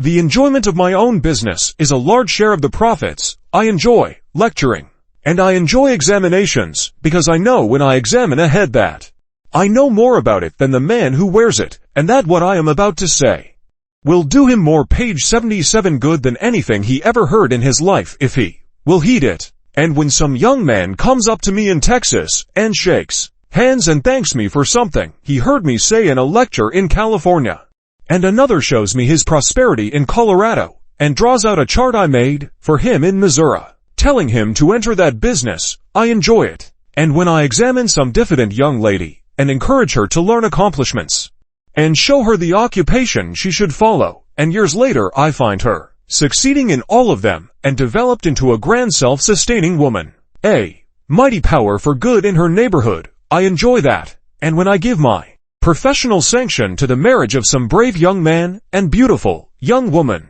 and later I find them surrounded by superb offspring, a good home, and every indication of prosperity, and I see that the beauty of the wife has not faded, and that the husband is stronger and braver and more tender than he was, I enjoy that. Commercial reports show that only a fraction over 2% of business enterprises are successful. The rest are failures because they are managed by men who do not possess the kind of sense required. The question presents itself to every young man and woman at this moment. Will you be a success? Or will you join the long, dismal procession of failures? If you really desire to succeed, you should first find page 78 out, the true measure of your abilities. My delineation of your character is the surest guide, because it is the estimate placed upon your capacity, your quality, your temperament, your special development of sense, by an impartial friend, a skillful critic, guided by the light of science and a conscientious regard for your welfare. In coming to me for examinations, come prepared to know the truth. I am not here to flatter you, nor am I here to ridicule or abuse your weaknesses. I have for many years enjoyed a magnificent practice, gained by strict candor and honesty with my patrons, who have long since learned that I spare no pains to know the facts, and knowing them I fear no consequences in relating them as they are. I will tell you every element of your character as nature and circumstances have combined to develop them. I will not flatter you, but I promise you that I will find more good in you than you have ever found in your own organization, and I will tell you how to turn that good to the best practical account. I will describe your business qualities and analyze them, showing you how to improve and correct them. And if you are in the proper business already, this knowledge will enable you to develop more perfect usefulness and strengthen your confidence for the future. If you are not in the right profession, trade, or occupation, the sooner you find it the better, and make use of your opportunities. I will tell you the very best page 79 you can do, and prove it to you by reasons seriatim, and convince you that it will be as natural for you to succeed in that business as it is for a cork to swim, and for the same reason, because the law of nature commands that it should be so. Brain is money, character is capital, knowledge of your resources is the secret of success. I wish to say a word to the ladies at this point. In this lecture, I have used the term man in its generic sense, as the old preacher did when he announced that his congregation numbered 150 brethren, and then qualified it by remarking that the brethren embraced the sisters. Phrenology discloses the fact that women have as many varieties of temperament, quality, capacity and size and special development of brain organs as men. Every woman as well as every man is endowed with a certain line of talents, and when she enters her proper vocation she succeeds at it, no matter what it may be. Women have succeeded wherever men have, as rulers, as leaders of armies, as physicians, lawyers, in the world of commerce, in the shop, the factory, and on the farm. There is a great deal of bosh written and spoken about woman's sphere. The proper sphere of every individual man or woman is in that line of work for which nature intended them, and for which they are endowed with the proper development of brain and brawn. And, ladies, when you come to me for page 80 examinations, I shall be just and honest enough to tell you where you belong.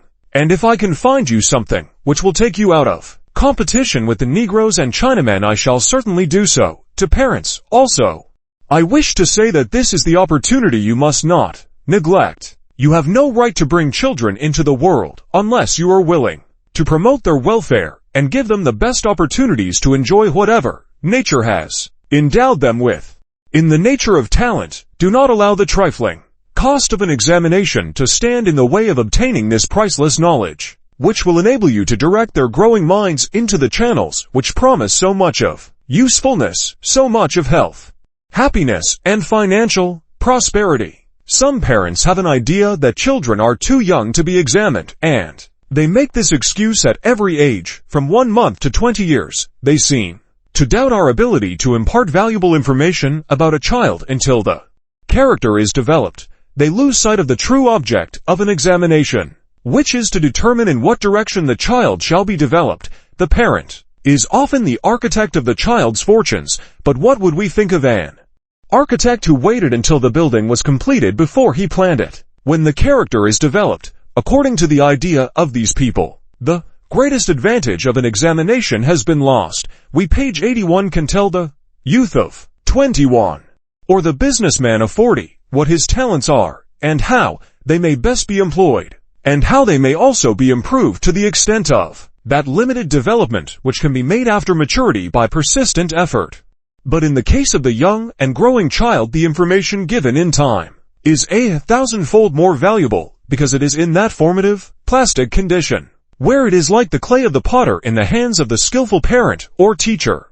And when parents ask me how young a child may receive the benefits of an examination, I answer, as soon as you are able to bring them to me, the younger, the better. And when you reflect upon the fact that more than half the children die in infancy, the value of competent phrenological advice may be appreciated. In thousands of cases, I have warned parents of predispositions to disease in their little darlings, and enabled them to avoid the conditions which, in the absence of my advice, would have certainly destroyed the health and life of the little ones. Moreover, at an early age a defect may be easily overcome, which at a later period would ripen into a permanent deformity, such as defects of vision, color, blindness, defects of speech, stammering, stuttering, lisping, defects of walk, and every other defect caused by a deficient development of brain organs. To know with scientific accuracy the special talents of an individual in early youth is to make his page 80 to fortune.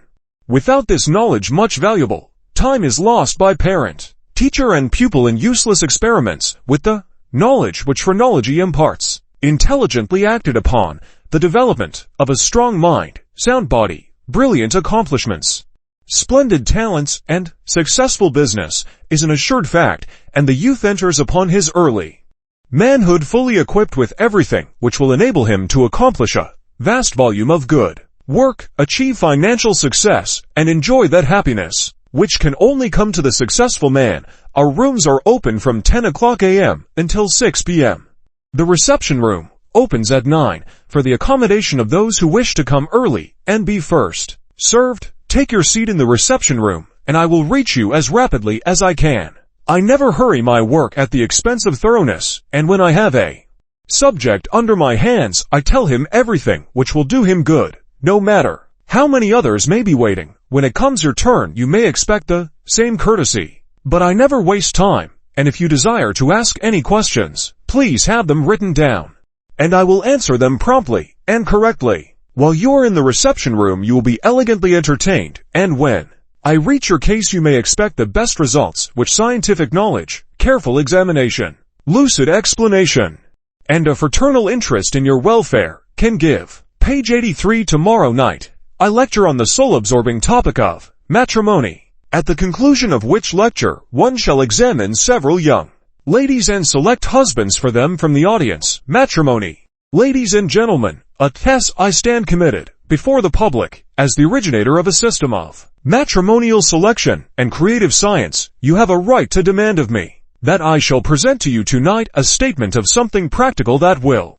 stand the test of your criticism, and I desire to say, in the outset, that in this lecture I shall endeavor to lift my subject above the plane in which it is ordinarily treated. I don't believe I ever announced a lecture on matrimony that I did not detect the ripple of a page 86 smile on the face of my audience, as if they regarded the whole subject as a huge practical joke, something wonderfully funny, on no account to be considered seriously. Marriage is in fact a serious and a scientific problem, the solution of which may well engage the attention of the most profound intellects, and may well engage yours, because in its proper solution is embodied the advancement of society, the happiness of its members, nay, more, the salvation of the race itself. And yet it is, of all questions, most neglected. Young ladies and gentlemen reach maturity and marry without the first rudiments of knowledge in regard to the importance of the relation, in most cases in absolute ignorance of all the great physiological facts pertaining to conjugal selection and improvement of offspring, with little or no knowledge of the characters of either themselves or their consorts. The result is, what might be expected, a fruitful harvest of misery, crime, pauperism, disease, and death. Occasionally circumstances produce a happy combination, and the result is a reasonably correct union in spite of ignorance. But such cases are so rare that they are like oases in the desert, and the subject of universal admiration and comment when they occur. The most casual observer notes that unhappiness is the rule in the married state, and conjugal felicity the exception.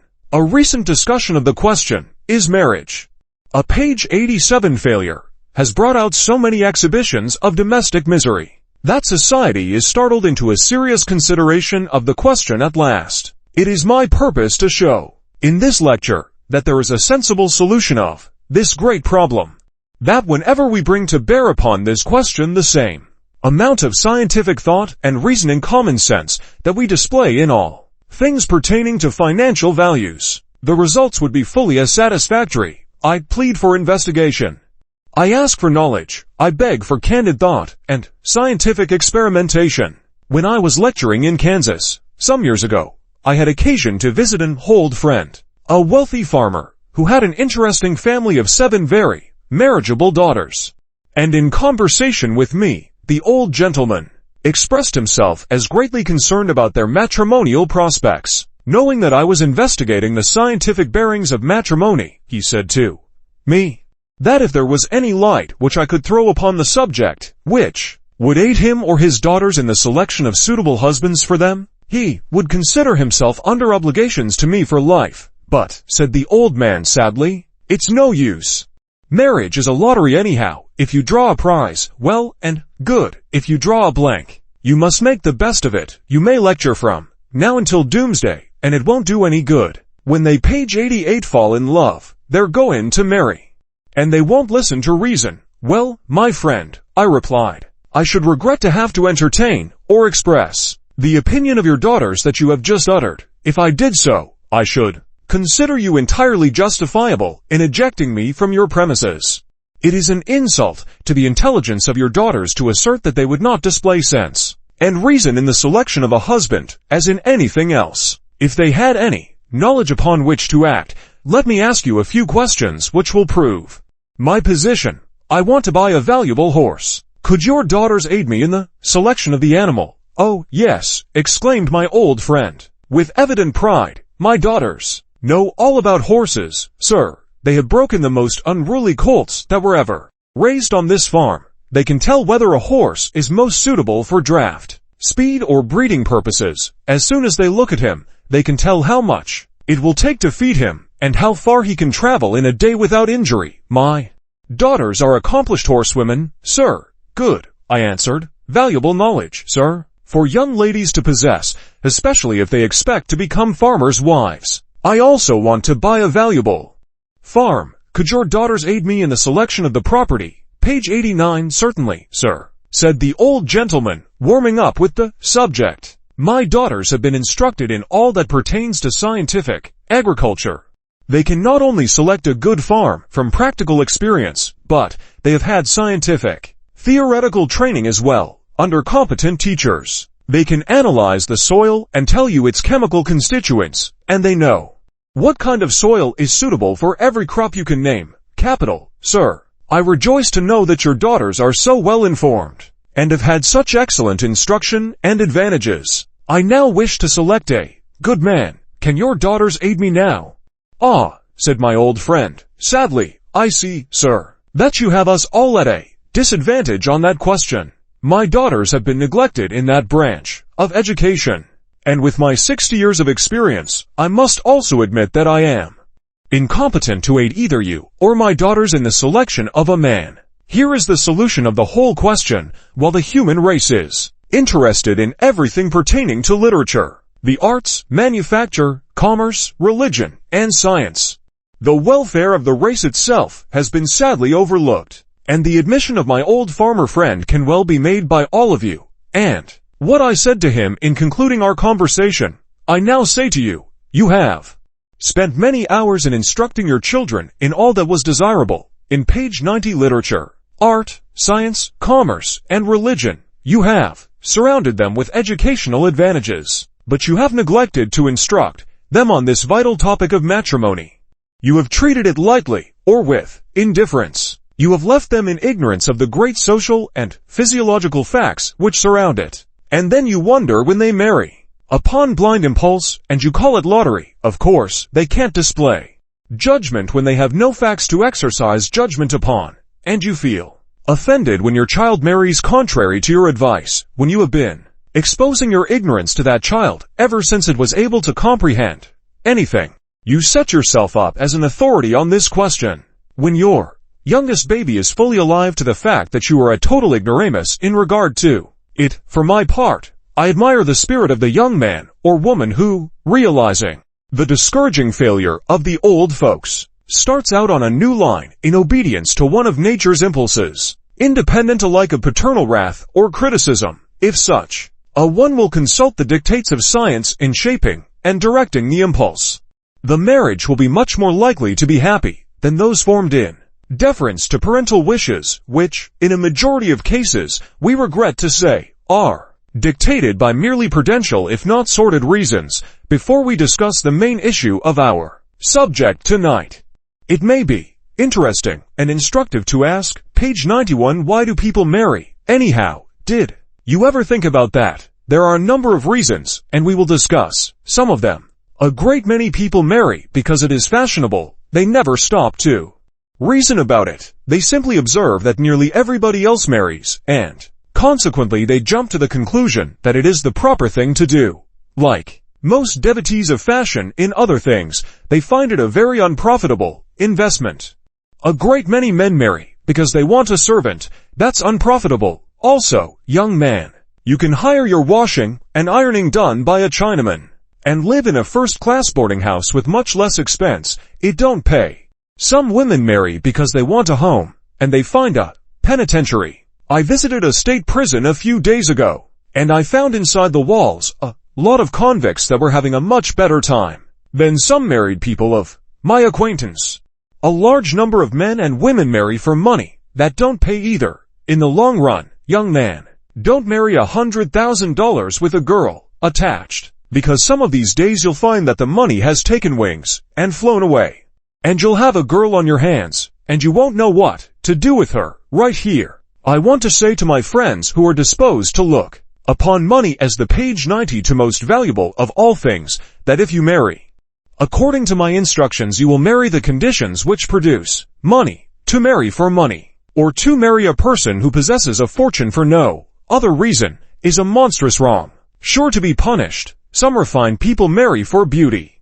The motive is correct as far as it goes, but in practice we find few people competent to judge a beauty, or to use it correctly. The result is that most people make the mistake of marrying a fragment of beauty only, or they marry beauty which is not of the kind or quality available in their cases. A man falls in love with a pretty hand, a shapely figure, a handsome mouth, or a pair of beautiful eyes, and he finds upon the more intimate acquaintance of marriage that the tout ensemble is far from being what he desired in a wife. A young lady becomes enamored of a magnificent specimen of physical manhood, but she finds to her sorrow that, notwithstanding his beauty, his whole character, in fact, is totally inharmonious with her own. Some young ladies marry in a hurry, because they imagine that good husbands are going to be scarce in the future, and they live to wonder what a supply the market affords in later years. Young ladies, take my advice and be deliberate. There are going to be hundreds of good men after you are all grandmothers. The real reason why people marry is because at page 93 is natural to do so. It is in accordance with a law of nature.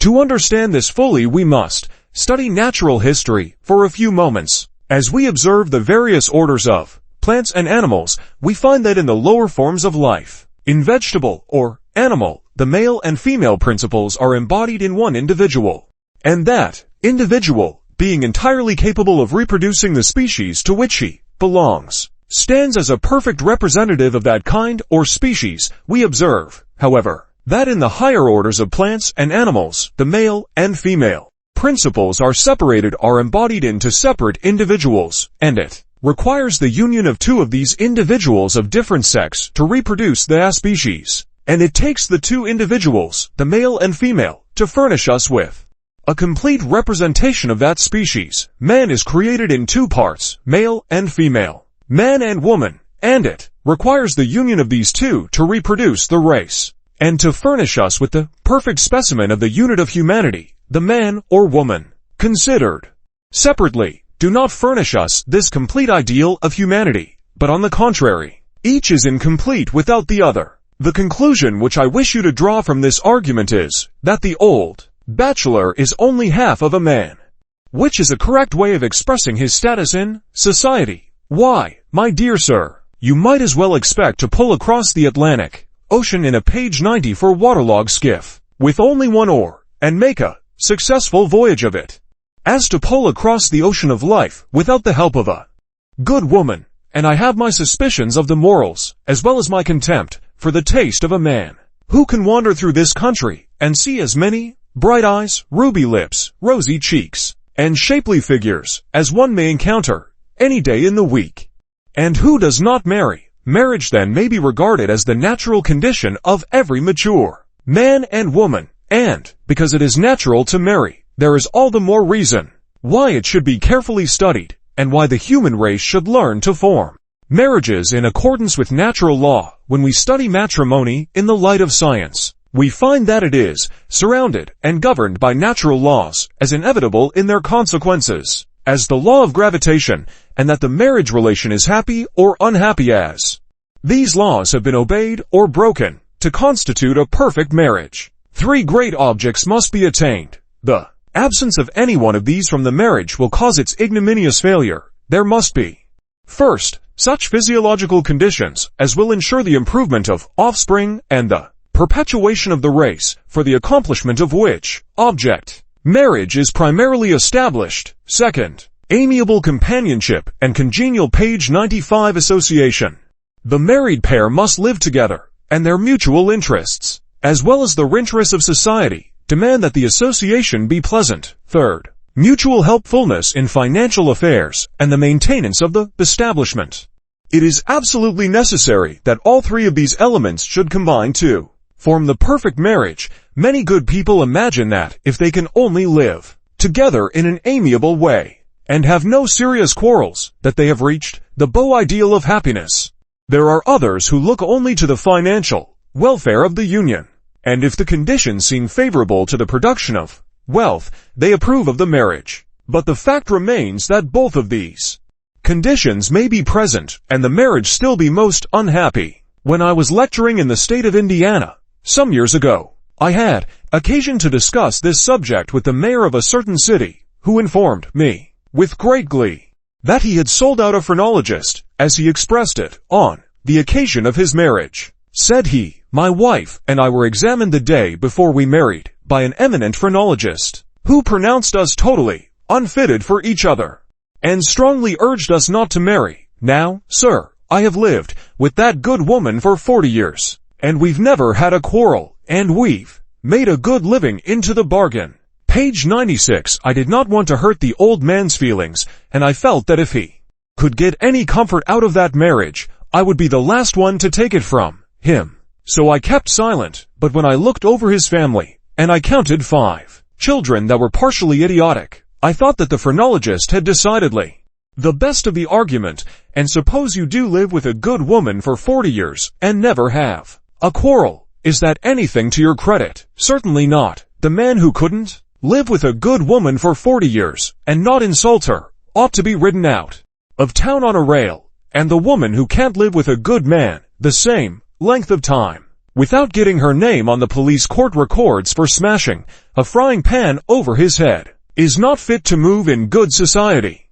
It is desirable that the association of man and woman in marriage should be amiable, but that is not all that is to be desired. Neither is the physiological improvement of offspring the sole thing to be considered. The married pair may surround themselves with beautiful children, but if the conditions of the marriage have made them poor, if the parents are unable to educate their children, or to give them the necessities and advantages which are prompted by a laudable ambition, life will be shorn of most of its charms. And, on the other hand, if life is spent in one long scramble for riches, and there is in the Union, page 97, nothing but the elements of sordid wealth, the actual standard of that marriage, as to the true richness of life, will be poor indeed. These 3 grand consummations of amiable association, financial success, and physiological improvement are most devoutly to be wished, but how shall they be attained? Before I proceed to give you my own theory, I want to tear down 1 or 2 others. I am nothing if not combative, and believe that the best way to establish truth is to begin by tearing down error. I wish to attack, in the first place, a theory much taught and too generally practiced, that one should seek, in matrimony, a companion as near like himself as possible. It is astonishing to see what a hold this theory has upon the public mind, considering the fact that it never has had any good results to support it. A distinguished physiologist, in a recent work which has been extensively circulated, uses these words in speaking of a proper selection in matrimony. What should be sought for is a congenial companion. A congenial companion is one who, under any given set of circumstances, will think, feel, and act exactly as we would, not for the sake of agreeing with us, but of his own free will, etc. We consent that a congenial companion should be sought for, but we differ very much from the learned gentleman just quoted as to what constitutes a page 98 congenial companion. To comply with the conditions he expresses presupposes that the persons who are to be congenial companions must be alike in character, temperament, disposition, for if they differ in any of these, phrenology proves that they will, under the same combination of circumstances, think, feel, and act differently also. We will examine this theory in the light of results and see how it will work. We will suppose the case of a man of the bilious temperament, dark complexion, hair, and eyes, moderate caution, small vitativeness, hope and self-esteem, large destructiveness and acquisitiveness. Such a combination gives a strong tendency to suicide in cases of financial loss. We marry him to a wife exactly like himself, and one day he comes home and informs her that an unlucky speculation has carried away their fortune, and he has resolved upon suicide. His wife, being a person who, under any combination of circumstances, thinks, feels, and acts exactly as he does, raises no objection. All right, my love, you take arsenic, and I'll take strychnine. And they go to perdition together. There is not enough vitality in such a marriage to last them over one disaster. Study this theory to its legitimate conclusion in all cases, and you will find that its results are disastrous. Moreover, it is contrary to nature. It is not because a man is like a woman that she admires him. If this were true, the little, emasculated dudes who cannot page 99 raise mustaches would be more in demand. It is not because a woman is like a man that he loves her. If this were true, the bearded lady in the dime museum would be at a premium on the matrimonial market. It is because each is unlike the other, and because each recognizes in the other something without which nature is incomplete, that love exists, and each is attracted to the other by a force as irresistible as gravitation itself. But another fellow comes along and proposes to remedy the whole matter with another theory. And he tells you to marry somebody who is your opposite in everything. Somebody who, under every combination of circumstances, will think, feel and act differently from your own impulses, and he hopes, by the fact that you will pull one way and your companion another, to establish some sort of an equilibrium that will keep you on your feet. If we follow this theory, like the other, to its legitimate conclusion, we will find the old problem repeating itself. When an immovable body meets an irresistible body, what is the result, according to this theory? I should step into this audience and select the most delicate, refined and accomplished lady among you, and marry her to a South African cannibal, and I would produce correct results. The Mormon and the Mohammedan advocate polygamy. The Quran says a man must have for page 100 wives in order to always be able to find one in a good humor. There is one answer to polygamy which forever settles the our question. The highest orders of animals and men are gifted by nature with an instinct prompting the union in pairs for life of the male and female. This instinct is located in the occipital region of the brain and is called, in phrenological language, conjugality. It is large in the lion and the eagle, and in all mating birds and animals. Those animals which associate promiscuously are devoid of this sense. There is no grander example of conjugal fidelity than the eagle, the monarch of birds, building with his consort their rugged home on the breast of some beetling crag, and there rearing their offspring and remaining true to each other for a lifetime, and at last, when disabled by age, nourished and fed by the young birds, no doubt impelled to the filial task by respect for their magnificent virtues. If the sense of conjugality is omitted from the organization of a man or woman, they cannot be held responsible if they fail to conform to its impulses. But let every man or woman, in the possession of a complete brain, conform to the instincts of nature and emulate the virtue of the eagle. Those who practice polygamy, or who associate promiscuously, or are guilty of conjugal infidelity, are, in plain scientific language, deficient in the sense of conjugality, it being, therefore, the law of nature that man page 101 and woman should unite in matrimony.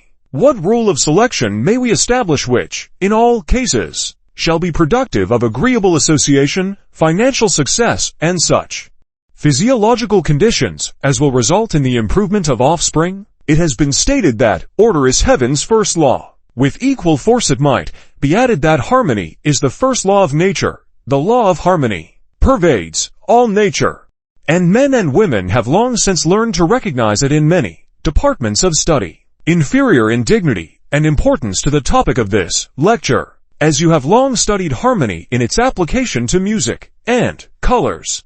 I introduce the study of harmony to you tonight, but it is harmony in its relation to humanity in the law of matrimonial selection. There is harmony and discord in music. There is harmony and discord in the science of colors, and in the grand symphony of humanity, the law is just as applicable. Its obedience results in the beauty and accord of domestic felicity. Its disobedience furnishes the deformity and discord of society. All ladies recognize the law of harmony in colors, and in the selection of a dress or bonnet, they try to secure colors that will harmonize with their complexions. They do not all understand the law sufficiently to always conform to it, as I frequently see ladies in my audience who have blundered in this respect, and who wear articles hideously unbecoming, but they page 100 to all try, and you cannot inflict a greater punishment upon a woman than to compel her to appear in church, or at a lecture, in a costume in which she knows she has violated this law. But, ladies, just think for a moment, if it is a misfortune to have to wear for a season a dress or bonnet which is not becoming to you, What a calamity it is to be compelled to wear a husband who does not harmonize with you, and that for life, and the worst of it is, they never wear out. Every musician in my audience understands that, in music, if I strike two notes of the same pitch and quality, I have produced no harmony, I have only intensified the volume of the tone. If I strike a first and third, or a first and fifth, I produce harmony, because the vibrations of those notes in combination are such as produce an agreeable sound. If I strike certain other notes, I produce a discord, and the sound is unpleasant. We cannot have harmony without a difference in pitch and quality. But we can have difference in pitch and quality without harmony. To produce perfect music, we must have soprano, alto, tenor, and bass to carry all the parts. The tenor and soprano would furnish us a very poor concert, and the alto and bass alone would produce rather monotonous music. But we have studied harmony in music until we have evoked divine results, and our achievements in harmony of colors has beautified the world with transcendent art.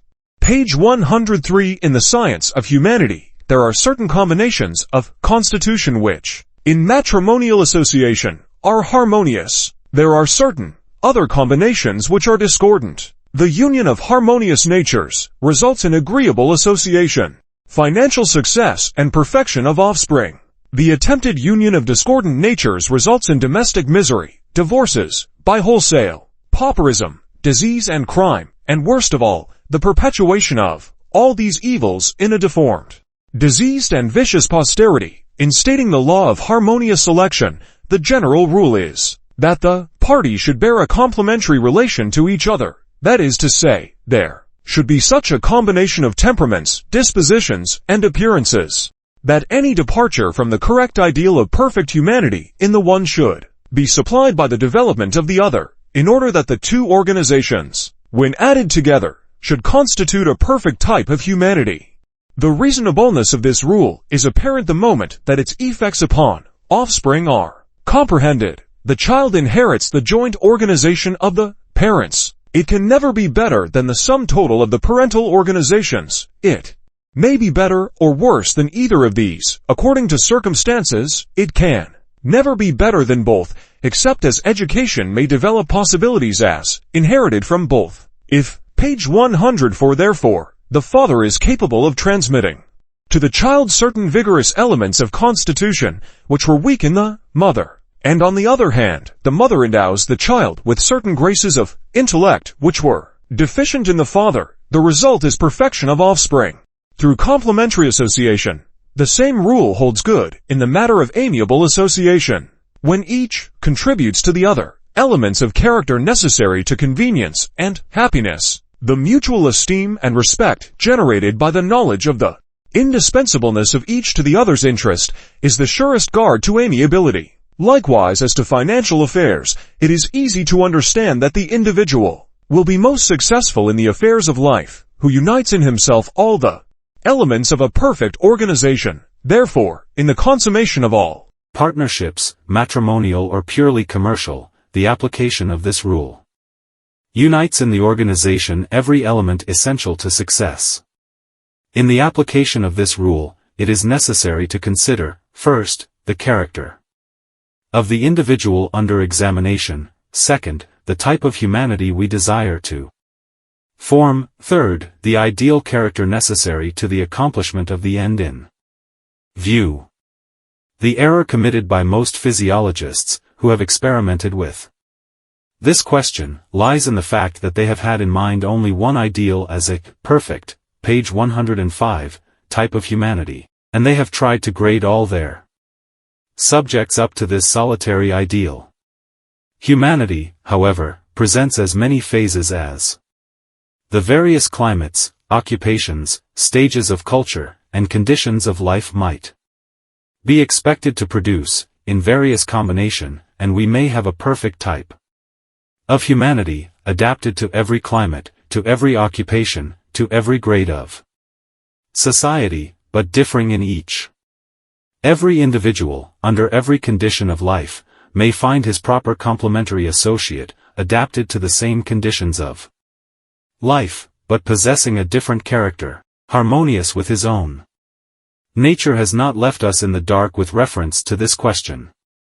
She surrounds us with every incentive to obey her laws, rewards her obedient children with every pleasure the senses can afford, and punishes the disobedient with pains and penalties too numerous and severe to catalogue. Observation is all that is necessary to teach us the law of harmony. We know that the bright red of the rose is heightened in effect by the dark green of the leaf behind it.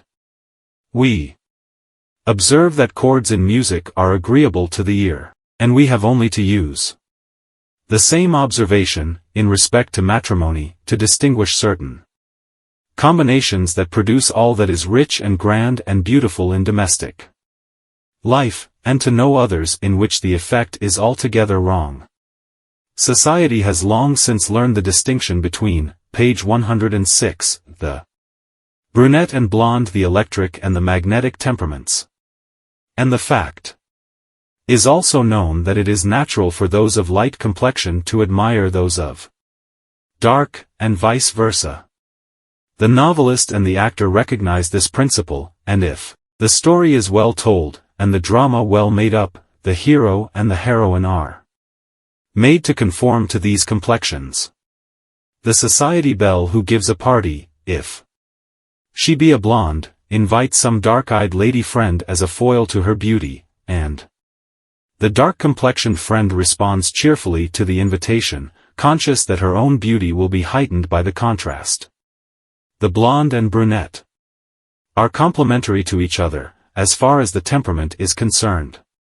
The magnetic temperament is distinguished for its rich arterial circulation and versatility of character, which is deficient in the electric. The electric, on the other hand, is noted for its strength of bone and muscle and concentrativeness of character, traits deficient in the magnetic. United, the combination possesses the warmth and versatility of the blonde with the endurance and power of the brunette.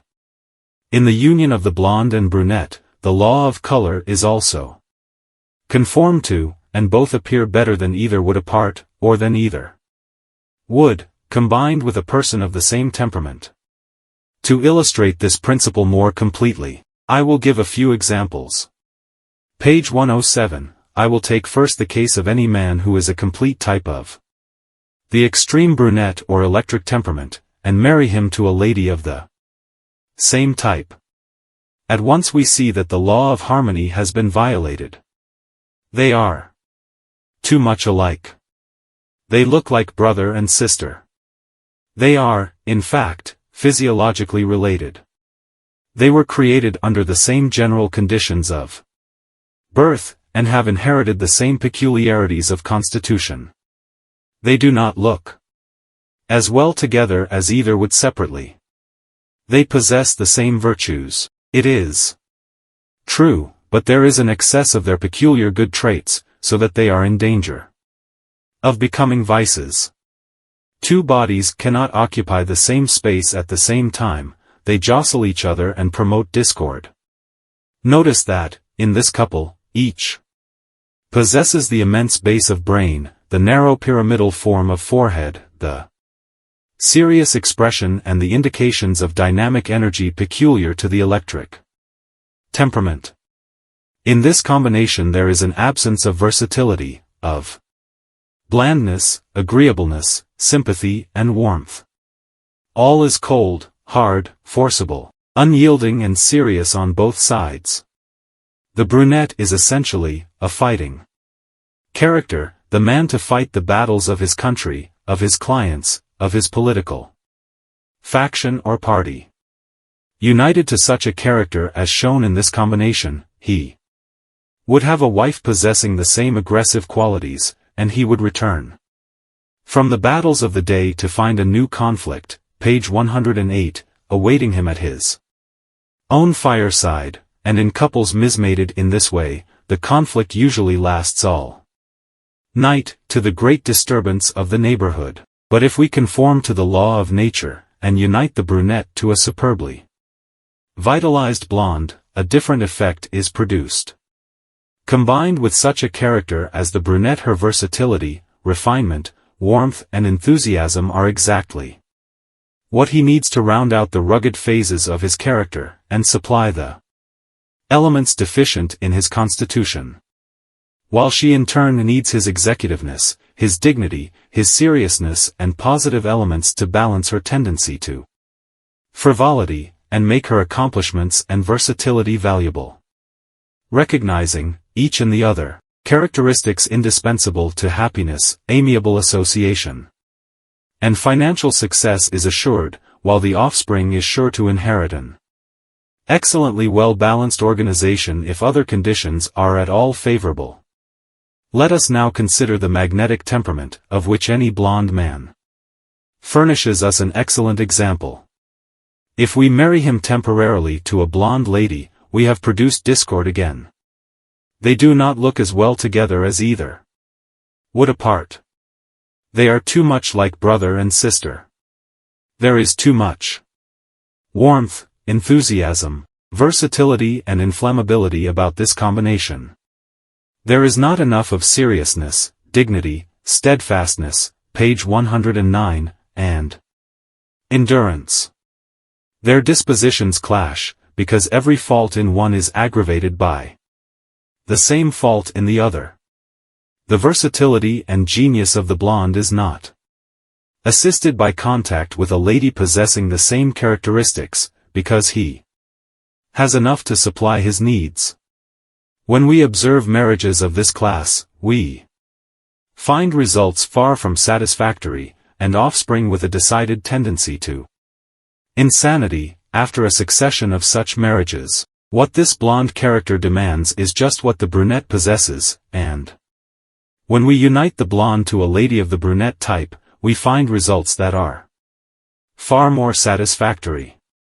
Here again we have followed the law of nature, and harmony is the result, each is the complement of the other.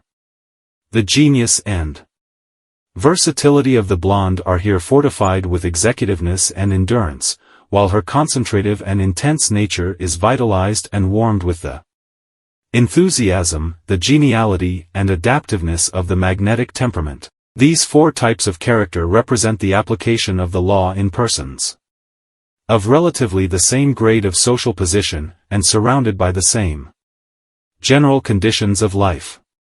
Between these extreme types of temperamental development, we may find every grade and blending of temperament, but the law remains the same. It requires the trained skill of the professional examiner to determine for each individual, page 110, the exact type necessary for the complementary character, but this being done, and the description being given correctly, the application of the law becomes an easy task. In my written delineations of character, which many of you have already, and which all should possess, this complementary character is marked out for you with great precision. By following the instruction there given, you have the scientific key to matrimonial happiness.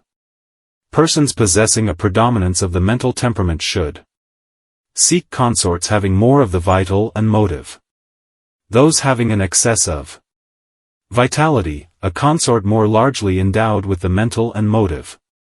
While those endowed with the large bones and strong muscles, peculiar to the motive temperament, need the electrifying influence of the mental, combined with the nourishment of the vital.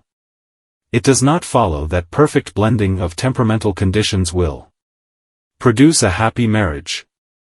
This is the physiological foundation always of a correct relation, but there are other considerations quite as likely to produce important modifications.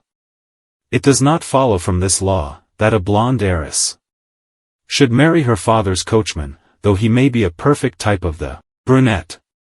We should not advise a graduate of one of our cosmopolitan universities to marry an uncultivated country maiden, even though their temperaments were perfectly balanced. We, page 111, expect our subjects to exercise common sense in the application of our advice, and marry with due regard to the purposes of the union socially, financially and physiologically. A young gentleman or lady may take my written description of the proper complementary character, and in any village of 2,000 inhabitants there will presumably be a half-dozen eligible persons sufficiently corresponding to the temperamental description. Our candidate will consider the claims of the 6.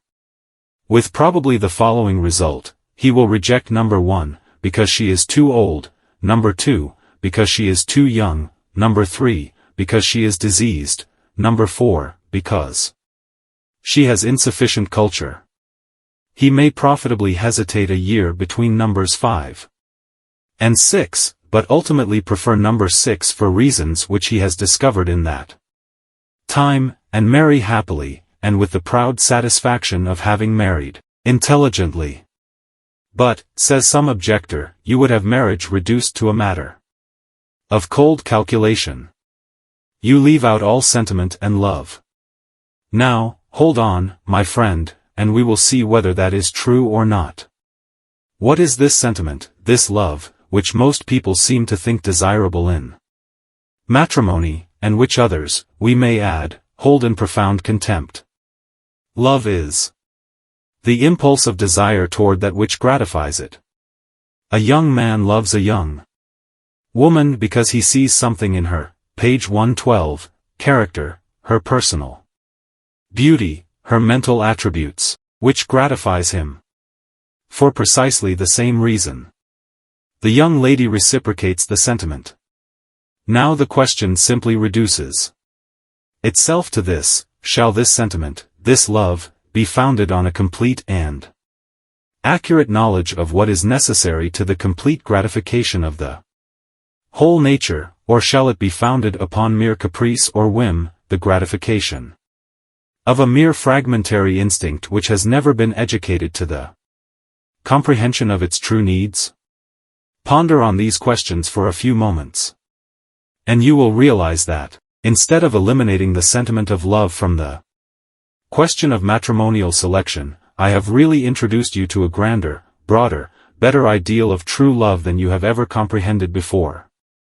This perfect comprehension of the needs of a natural existence culminates in a wonderful attractive force between the sexes.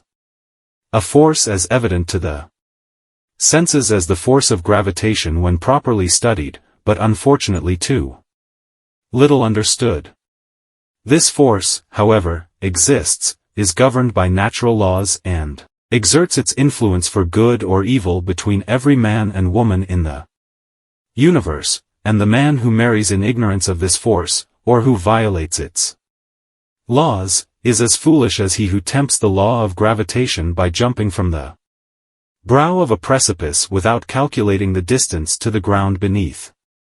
This, page 113, force is an emanation from the body according to temperament. It is identical with gravitation in its phenomena, and I introduce it tonight to your consideration under the name of sexual magnetism.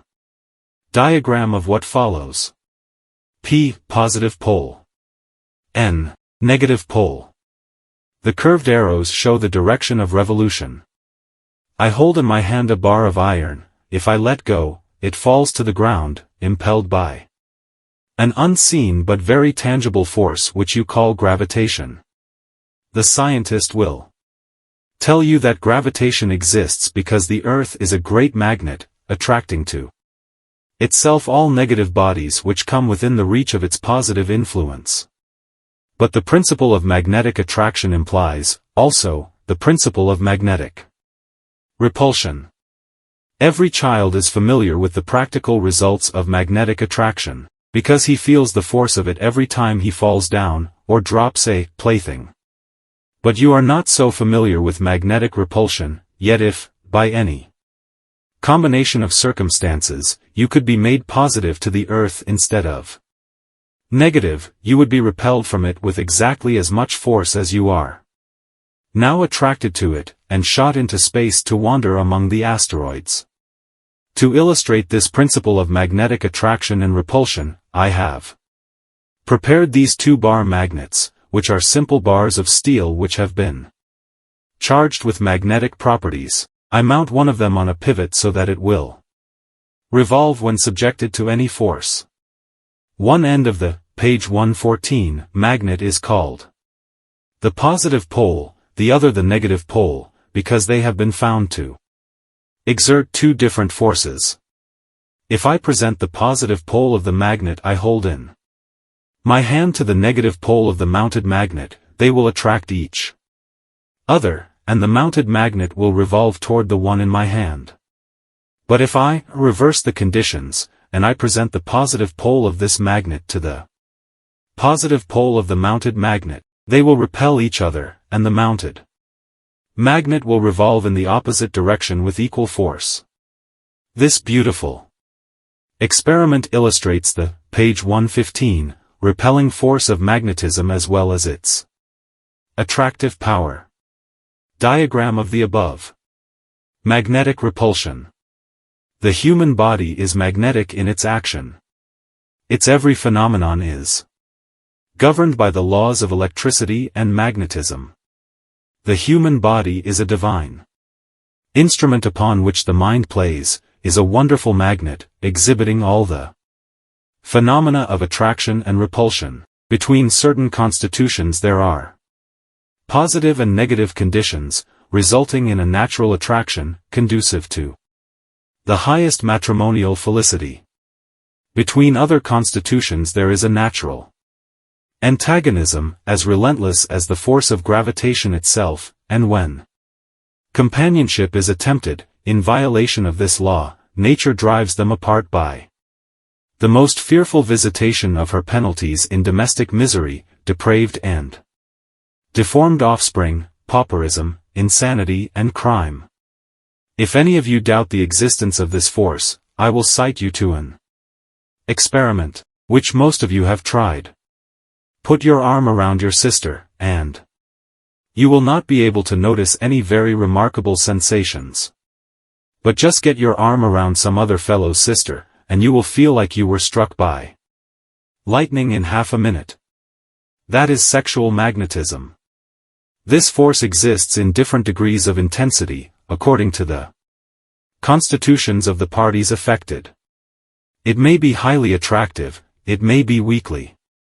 So, it, page 116, may be neutralized, it may be weakly antagonistic, it may be violently repulsive in its effects. The great difficulty with most people is that they are insensible to the effects of this force. The senses may be educated to a keen perception of it, or they may be deadened by disease and sexual depravity. I am frequently asked if the natural instincts of men and women will not guide aright in the selection of a consort, and my answer is yes, if the instincts of men and women were natural. But when we reflect that the sexual instincts of the present generation are blunted, warped and paralyzed by the sexual sins of a long line of ignorant and depraved ancestors, they cannot be trusted. But they can be educated, and every man of refined sensibilities can, by learning to recognize his true affinity, so educate his sexual instincts that they will be as true as the needle to the pole, and he will learn to so distinguish the conditions of magnetic attraction and repulsion that he will be attracted by that which is favorable to his own constitution, and repelled by that which is unfavorable, as sensitively as these magnets.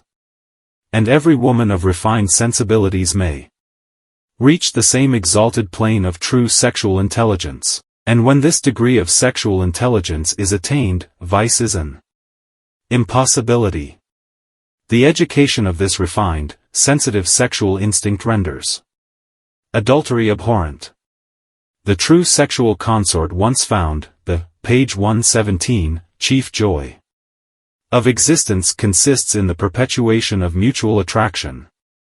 The consort satisfies, the union is complete, harmony is established, and existence itself becomes a grand, sweet symphony of mutual love, respect and adoration.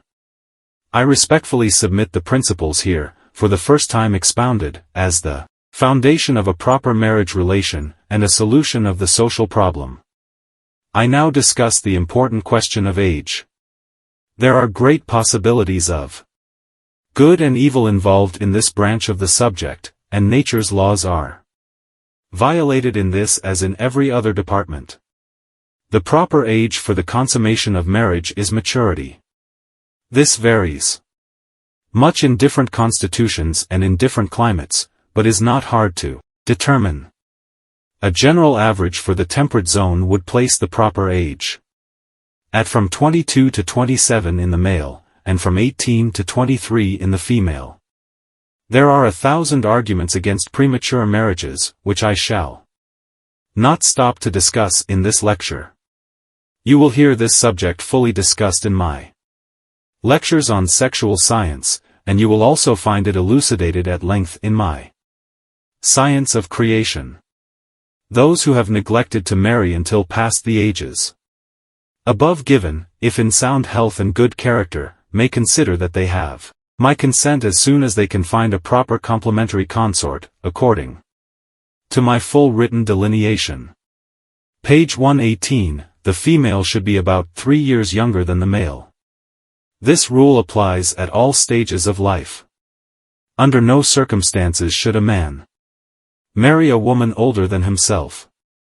Neither should he marry one more than 5 years his junior, and 3 above stated is better, because the female matures 3 years younger than the male, as a rule, and this allows for both to marry at the same stage of maturity. There are most weighty physiological reasons for the support of this rule, the full discussion of which I reserve until my lectures on sexual science.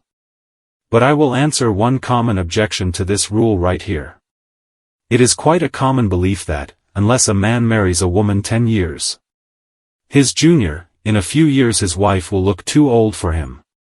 This belief is based upon the fact that most married women break down and look old in a very short time. This is lamentably true, but there is no good reason why it should be so. It is contrary to nature, and whenever a result is contrary to nature, the cause which produces it is a violation of nature's laws, and the violation of nature's laws, which results in the premature decay of American women, is found mainly in improper marriages, wrong sexual conditions, unhygienic habits, and the woeful ignorance of both husband and wife in all that pertains to a proper marriage relation. And, ladies, if you will see that your husbands attend my lectures on sexual science, I will promise to educate, page 119, them to that point where they will be able to preserve your beauty, and in my lectures to ladies on the same subject, I shall impart knowledge which will aid you in preserving your charms and also increasing the manliness of your husbands. There is no part of my professional work that I approach with as great a feeling of responsibility as this sacred question of matrimony. And when I am consulted by a young man or woman and requested to give my professional sanction to a proposed union, I study the characters of the parties with my most conscientious skill, and in the light of science I approve it or condemn it, regardless of everything but the great laws of nature, which, knowing, I dare not disobey. It frequently happens that I am obliged to condemn the aspirations of youthful minds, who up to that time have fondly imagined that they are perfectly suited to each other. But I have fearlessly passed an adverse judgment upon thousands of such cases, and in no case have I had cause to regret my decision. But in many cases, when parties have married in defiance of nature's laws, as explained by me, have they had cause to regret it. And many, very many, whom I have advised against improper marriages, have returned to thank me for my counsel. Some years ago I examined a young Methodist preacher, and when I described his adaptation in, page 120, Matrimony, he seemed dejected, and remarked that it did not correspond at all with his sweetheart. I told him he was lucky to find out the truth before it was too late. He then brought the young lady to me for a personal examination, and both requested me to be candid and to give them the benefit of my highest professional skill. I did so. I said to the Young man, you are a preacher, a man of strong magnetic power, upon which you depend for success. Your social organs are very large, and you depend on them to attract and hold those with whom you come in friendly contact. You need a wife who will fortify these elements in your character with strong magnetic and social qualities of her own. This lady, on the contrary, will neutralize in a great degree what you already possess. She is cold and exclusive, and, married to her, you would not be as successful as you would be single. Moreover, you are a man of warm, affectionate nature, demanding a great deal of caressing and amative demonstration from your wife. This lady would freeze you out in 1 week.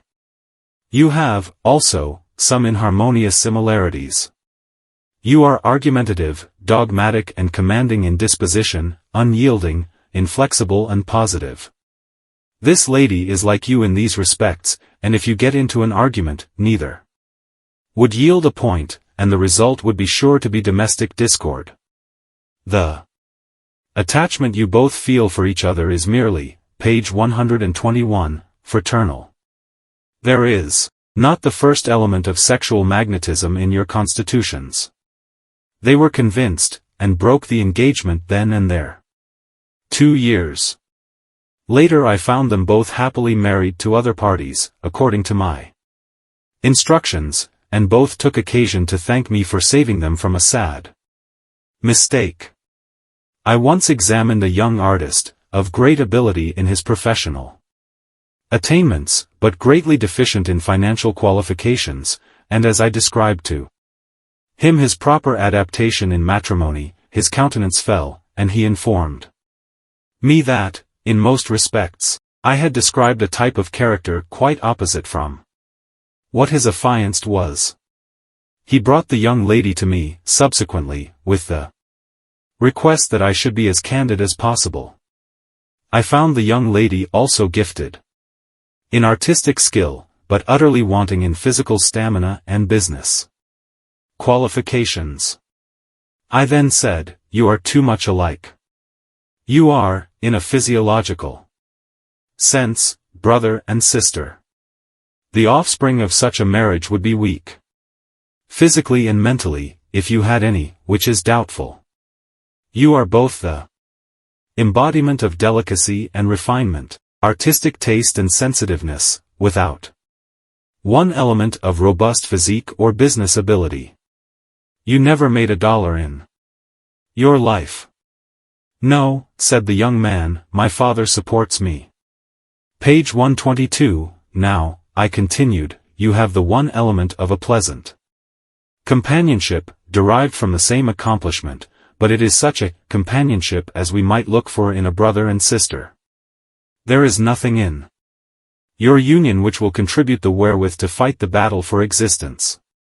What you both need, is an organization of executive ability and strength of business qualifications, robust physique and aggressive force for offensive and defensive action, to make your artistic talent effective.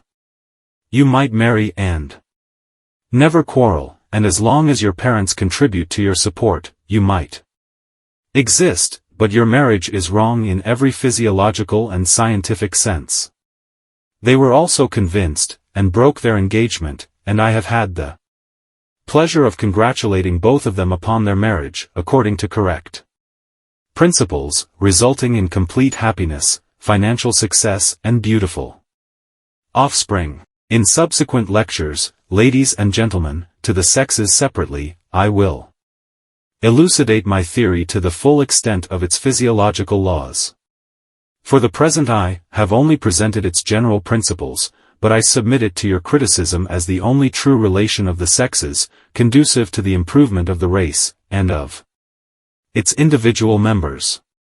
I submit it as the solution of the great social problem of the age, as the foundation of correct morals, as the guide to health, happiness, page 123, and that substantial prosperity which rests upon obedience to the laws of nature. Mankind has long realized that the acme of human enjoyment is reached in The perfect companionship of harmonious association of the sexes. Two souls with but a single thought, two hearts that beat as one. And in the grand possibilities of existence, I can conceive of no greater joy, I crave no higher destiny than vibrating in harmonious association in one sweet chord of love, with a companion whose nature is in all respects complementary to my own. Preface to Part 2. The following interviews, published in various papers during my past professional experience, relate to interesting subjects pertaining to human character, and have been the object of so much favorable criticism from my friends, that I have decided to give them wider circulation in this form. The papers from which these interviews are quoted, are among the leading journals of the United States, and in each case due credit has been given. I also take this opportunity as a quondam journalist to return to my brethren of the press, my sincere thanks for their uniform courtesy, both in reporting my lectures, and in the wide circulation they have given my doctrines in these interviews. Fraternally, William Windsor. Part 2. Physiognomy of matrimony. How mental characteristics are displayed in personal appearance. Now, said Professor Windsor, to a representative of the Times last evening at the Opera House as they took seats commanding a view of the audience, if you'll pay attention, I'll give you some points on matrimony from a phrenological standpoint, illustrated with practical examples from this audience. Notice that couple just behind the usher in the middle aisle. The gentleman, as you see, is a brunette, tall, angular, with a prominent Roman nose, and a firm step. He is one of our promising young attorneys, as the papers say. An aggressive executive disposition is written in every line of his face. He is not so noted for legal knowledge as for his ability in handling the facts in the case. Notice his chin, which is rather narrow, round, and projects well forward. What does that signify? An intense desire to love. His affections, like the rest of his character, are aggressive and must find expression. His conjugality is large and he will center all his affections on one beloved object. Page 130. Now, notice the lady. She has taken the seat beside him, and the average observer would not detect anything wrong, but I can see from here that she does not enjoy his company. There is no compatibility between them, and if they marry they can expect nothing but misery. Upon what evidence do you base these conclusions? Well, her temperament is similar to his, as you will see if you notice her features and complexion, but that isn't all. Notice her position. The lines of her figure are all inclined away from him. She smiles at his conversation, out of politeness, and is not conscious of the fact that she is betraying her dislike by any act, but she is, nevertheless. Now notice that couple over there on the left, 3 seats back of the one we have just observed. You see the lady is a blonde with a wide forehead and a nose which has a regular curve from the root to the tip. That is what we call the celestial nose, because it is always pointing skyward and serves as a perpetual interrogation point. She can ask more questions between the acts than her companion can answer in a fortnight. Her chin is narrow and pointed, which signifies congenial love and a wealth of affection which she is anxious to bestow on somebody. Her companion, you see, is a semi-brunette with a rather wide head. He is one of our prominent retail merchants, and the lady is his fiancée. What are the prospects for their future happiness? Page 131, good. Notice that indentation in the middle of his chin, signifying an intense desire to be loved, a passive form of the passion, but admirably adapted to her equally strong desire to manifest the active form by caresses and endearments. Notice how closely they sit together, the lines of both figures inclining to each other. Why, you couldn't put a piece of tissue paper between their shoulders. His nose is slightly modeled after the Roman type, and as hers curves the other way, the circle of adaptability is complete. Is the nose reliable as an indication of character? Always. Do you see that gentleman on the front seat with the pug nose? Well, his character is equally undeveloped, as his friends will tell you. The shortness of the organ from root to tip signifies a distressing lack of executive ability. The lady beside him is much the better man of the two. She has executive force enough for a whole family, and the fact is betrayed by the strong features, large nose, wide head and firmly set jaws and lips. Does the mouth indicate as much character as the nose? Yes, the character is written on every feature. You see that lady on the second row of seats, back of our pug-nosed specimen? When she smiles, her upper lip curls up on one side, and when her countenance is at rest, her upper teeth are slightly exposed. That is the sign of approbativeness, love, page 132. Of applause, compliments, desire to attract attention, etc. You can see the same element of character in the fact that she inclines her head to one side nearly all the time. Her costume is almost loud. Her voice certainly is, for we have heard it at this distance several times. Approbativeness is not a very desirable element of character, then. That depends upon perversion. In the present instance it is turned to bad account. The young lady is admirably adapted to the stage, and if she would adopt that profession, the very faculty of approbativeness would be her most powerful stimulus and ambition to excel. Approbativeness is often mistaken for self-esteem. Do you see that gentleman coming down the middle aisle? From his walk, you would suppose he owned most of Dallas. He displays a good deal of jewelry and is evidently stuck on himself, as the boys say. He is a well-known lawyer of very moderate talent, and the fact is that self-esteem is very low in his organization, as he is very deficient in dignity. That aggressive display is an effort on his part to supply a deficiency of which he is painfully conscious. His wife, who accompanies him, is very modest and apparently unassuming in demeanor, but she has plenty of self-esteem and firmness, and the result is that she is the controlling member of the firm. If it were not for her large benevolence and suavity, which makes her a very agreeable woman, he would be, page 133, badly henpecked. As it is, she uses more tact than force, but he obeys implicitly, nevertheless. What benefits do you claim, Professor, to result from the practice of phrenology as applied to matrimony? Simply the results of knowledge and observation in any direction. If parties will walk into matrimony blindly, without observing or attempting to discover the signs of character, the result is likely to prove disastrous. It is the old story of buying a pig in a poke, to use an ancient Irish expression.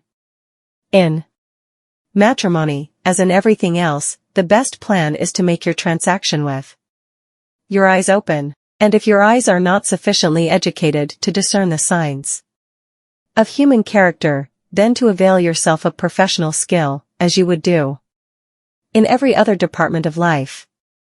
Some people you meet. Is that my picture, or that of the $3 shoe man you're studying so carefully? The speaker was a large, fine-looking specimen of American manhood, who walked into the Constitution office yesterday. A splendid head, placed firmly upon a Grover Cleveland neck, silken, sandy mustache, and side, page 134, whiskers cut on the William H. Vanderbilt pattern, and piercing blue eyes, which seemed to look straight through you. These were the striking features of a rather striking face. Then he introduced himself. It was Professor William Windsor, Bachelor of Laws, phrenologist and anthropologist. I have been an active practitioner in my line, said the professor, in answer to a question, for many years now. For some time before that I studied phrenology and practiced law, but in later years I have devoted all my time to the active practice of that which I have now made my profession. This is the first time I have been to Atlanta, though I am very much of a Southerner. I was born in Kentucky, and my father was a Virginian. He made a fortune on the Mississippi during the war, and after that was over, he left the river and moved to Wisconsin, where I was educated. I graduated in law at the University of Wisconsin, but as I lived several years in Texas, I consider that I am very much of a Southerner. And as to phrenology? I love it. There is so much to it, so much more than many people imagine. Of course, I am working for money, but above and beyond that is the desire to do good to my fellow men. How? Why, nobody has a better opportunity of doing good than a conscientious phrenologist, for he can look into a man's character, into the inmost recesses of his heart, as it were. Page 135, is there anything in palmistry? Oh, yes. There is no reason why character should not be read in any feature. It can be read, I have no doubt, in the feet as well as in the head and the hands, but the trouble would be in getting comparisons. You couldn't very well ask every man you meet to pull off his shoes, that you might study his feet, but every man studies the character of his neighbor as he reads it in his face. He may say he doesn't believe in phrenology, but, unconsciously, perhaps, he practices it. You spoke of doing good. Can you give me an instance? Hundreds of them, I am happy to say. By pointing out to people their faults and how to correct them, I know I have done good. This year I was out in Pueblo, Colorado, where I had been 3 years ago. While there, a young man called on me, and brought with him his wife. Upon my last visit I had examined him, and had pointed out several things to him. One was that he was too cautious. He is a young businessman, and is one of those fellows who are always afraid to take risks. I told him of this, and then, at his request, told him of the sort of young lady he should marry. Well, he found the girl and married her, and he told me he could point out where he had made $7,000 by following my advice as to risks. That is only one instance, but I believe I have done much good. And anthropology? Page 136, that means the study of human nature. In its application it includes man in all his physical, mental, and social conditions. Phrenology is the science of the mind, mental philosophy. Anthropology is the science of man. Human philosophy. I contend that to the proper understanding of these great subjects, we must look for the solution of all social problems. Study in ancient skulls. What a specialist in cranial architecture can read the skulls of the cliff dwellers viewed by the light of science and tapers? At one of his lectures last week at Warren's Academy, Professor William Windsor, LL.B., delineated the character of a skull submitted to him by one of the audience. The professor recognized it instantly as that of one of the cliff dwellers, and proceeded to give a description of the individual to whom the skull belonged. A Republican representative who was present called on Professor Windsor at the Brunswick yesterday. The cliff dwellers, said Professor Windsor, present a most interesting study to the anthropologist. I have examined the collection of relics on Larimer Street, and I have here the skull I examined Tuesday evening, as well as two others kindly loaned to me by the proprietors of that collection. Page 138, can you tell anything of the mental characteristics of the wearers of these skulls, Professor?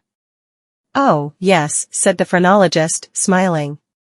The skull is an absolute index of the character, and, as long as it holds together, is a better monument than storied urn or animated bust to those who have the skill to read it. The skulls of these cliff dwellers furnish us with much more accurate information than the other relics concerning their habits and character. For example, one of their striking peculiarities is a decided talent for music. Nearly every skull in the collection shows it.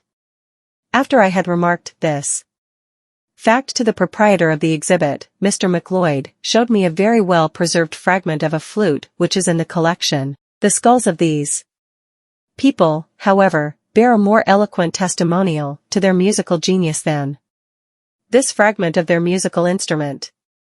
The peculiar form of the cliff-dweller's skull is produced by some custom of the tribe in binding the infant upon a board or other substance. This is proved by the fact that the flatness of the back head is uniformly at the same angle, and that the upper tables of the skull give evidence of abnormal pressure. There is also in this collection one skull which is an exception, and shows exactly the development we would expect to find in a normal form when such pressure was not applied. The skull is that of a young female, and in outline it is strikingly like that, page 139, of the ordinary Caucasian skull. In fact, I would pronounce it a Caucasian skull were it not for the structure of the superior maxillary bone, which shows a radical departure from the type of either of the 5 present races. The cliff dwellers are more like the Caucasian than the Indian, and more like the Hindu than either. That they possessed a higher order of intellect than any Indian tribe of which we have knowledge does not admit of doubt. The most striking peculiarity of these skulls is their delicate and yet strong quality. The grain or texture of the bone is much more delicate and fine than the average of Caucasian skulls that belong to the uneducated classes. The illumination of the skull discloses some interesting facts. It is well known to phrenologists that the skull is thinner in those regions that are most constantly used in the mental habits of the individual. The illumination of the skulls of these 2 youths, here Professor Windsor inserted a lighted taper in each, discloses a nearly uniform thinness of the entire skull, showing that they exercised all the faculties of the mind. The skull of this old warrior, however, presents a different appearance under the same test. You will notice that the illumination is confined to that portion of the skull lying around the base of the brain and running highest in the forehead. The conclusion to be drawn from this is that the individual who once wore this skull was a man of very practical intellect. The perceptive organs, the knowing and reasoning faculties, executive ability, page 140, and the social organs of amativeness and friendship, particularly the latter, are all bright and particularly well developed. The abnormal width of the cliff-dweller's skull, through the middle section, and the massive, dome-like forehead, is due in a measure to the crowding forward of the brain from the pressure which produced the flattening of the occiput. Any normal head with such a development would show a thinness of the bone in that region, whereas the opacity of the warrior's skull is remarkable in that region. If we may take the skull of this female, which has not been subjected to this pressure, as a type of the race, we are justified in considering the cliff dwellers as a people remarkably agreeable in traits of character. All the domestic propensities which form the basis of the family relation, the love of offspring, of friends and neighbors, are remarkably well developed. There is a magnificent moral influence shown in the development of conscientiousness, approbativeness, and caution. The latter organ is so large as to suggest cowardice, but these people undoubtedly lived in an age when circumspection and eternal vigilance was the price of existence as well as of liberty. I notice that the writer of the article on the cliff dwellers in last Sunday's Republican makes the statement that they apparently had neither literature nor religion.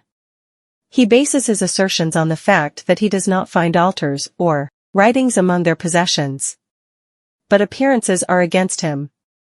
They, page 141, apparently had both, from the structure of their skulls. The cliff dweller is largely endowed with the artistic and constructive organs of the brain, with an unlimited capacity for invention and designing.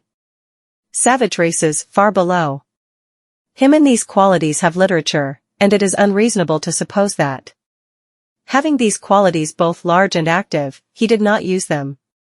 As to his religion, the single exception to the uniform opacity of the warrior's skull above mentioned in the crown of the head is in the organ of veneration. He did not have enough of spirituality and faith to supply a Methodist camp meeting, but he undoubtedly reverenced the Great Spirit and invoked the patronage of the God which he could comprehend. The other two skulls show as good a development of the religious organs as you will find in a general average of any Sunday school in Denver. The cliff dwellers were undoubtedly religious. In physical structure, the cliff dweller presents a greater variety than is found in any race except the Caucasian. Their warriors were undoubtedly men of great endurance and strong physique with a good size of body. There were also among them types of character delicate in the extreme and possessing but little endurance. As a race, they depended on prudence rather than strength for safety. They were shrewd, circumspect, and diplomatic. In complexion, they were darker than the Caucasian and much lighter than the American Indian. In diet they were, page 142, almost if not quite exclusively graminivorous, living on grain and eating that raw. How do you tell that, Professor? Asked the scribe. Isn't that getting things down very fine for so long a lapse of time? Oh, no, just look at the teeth of all these skulls and you will see that they are worn. Even these young skulls, which have not developed the wisdom teeth, have the molars half worn away. The canine teeth are almost rudimentary in these skulls. In the carnivorous races of men they are very large. The condition of these teeth could only be produced by such a diet. If the cliff dweller had subsisted to any extent on meat or had eaten his grain cooked, he would not have worn the teeth 1/4 as much at the age of these younger skulls. Moreover, he did not use tobacco, which also leaves its mark on the skull, in the deterioration of certain organs of the brain, which, to the credit of the cliff dwellers, are well developed.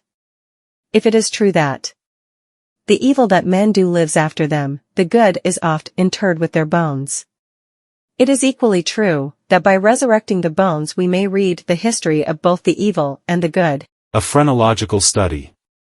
Yes, I have given the character of Henry W. Grady considerable study, as I do in the case of all men who attract public attention by their graces, gifts and accomplishments, or by the lack of those attributes. The speaker was Professor William Windsor, LL.B., phrenologist and anthropologist, whose lectures last week at the Guards Armory interested the people of Atlanta in the study of human character. Mr. Grady has interested me ever since I first heard of him, and I had looked forward to meeting him personally here in Atlanta this winter, ever since my route was mapped out for the season. I feel a sense of personal bereavement in his death, for his characteristics were as vividly impressed upon my mind by the study I had made of the man as others experience from personal contact. Perhaps you can tell us something of the character of Mr. Grady as viewed from the standpoint of your science that will be interesting, Professor. Suggested a representative of the Constitution, and the, page 144, party of interested gentlemen drew more closely around the philosopher.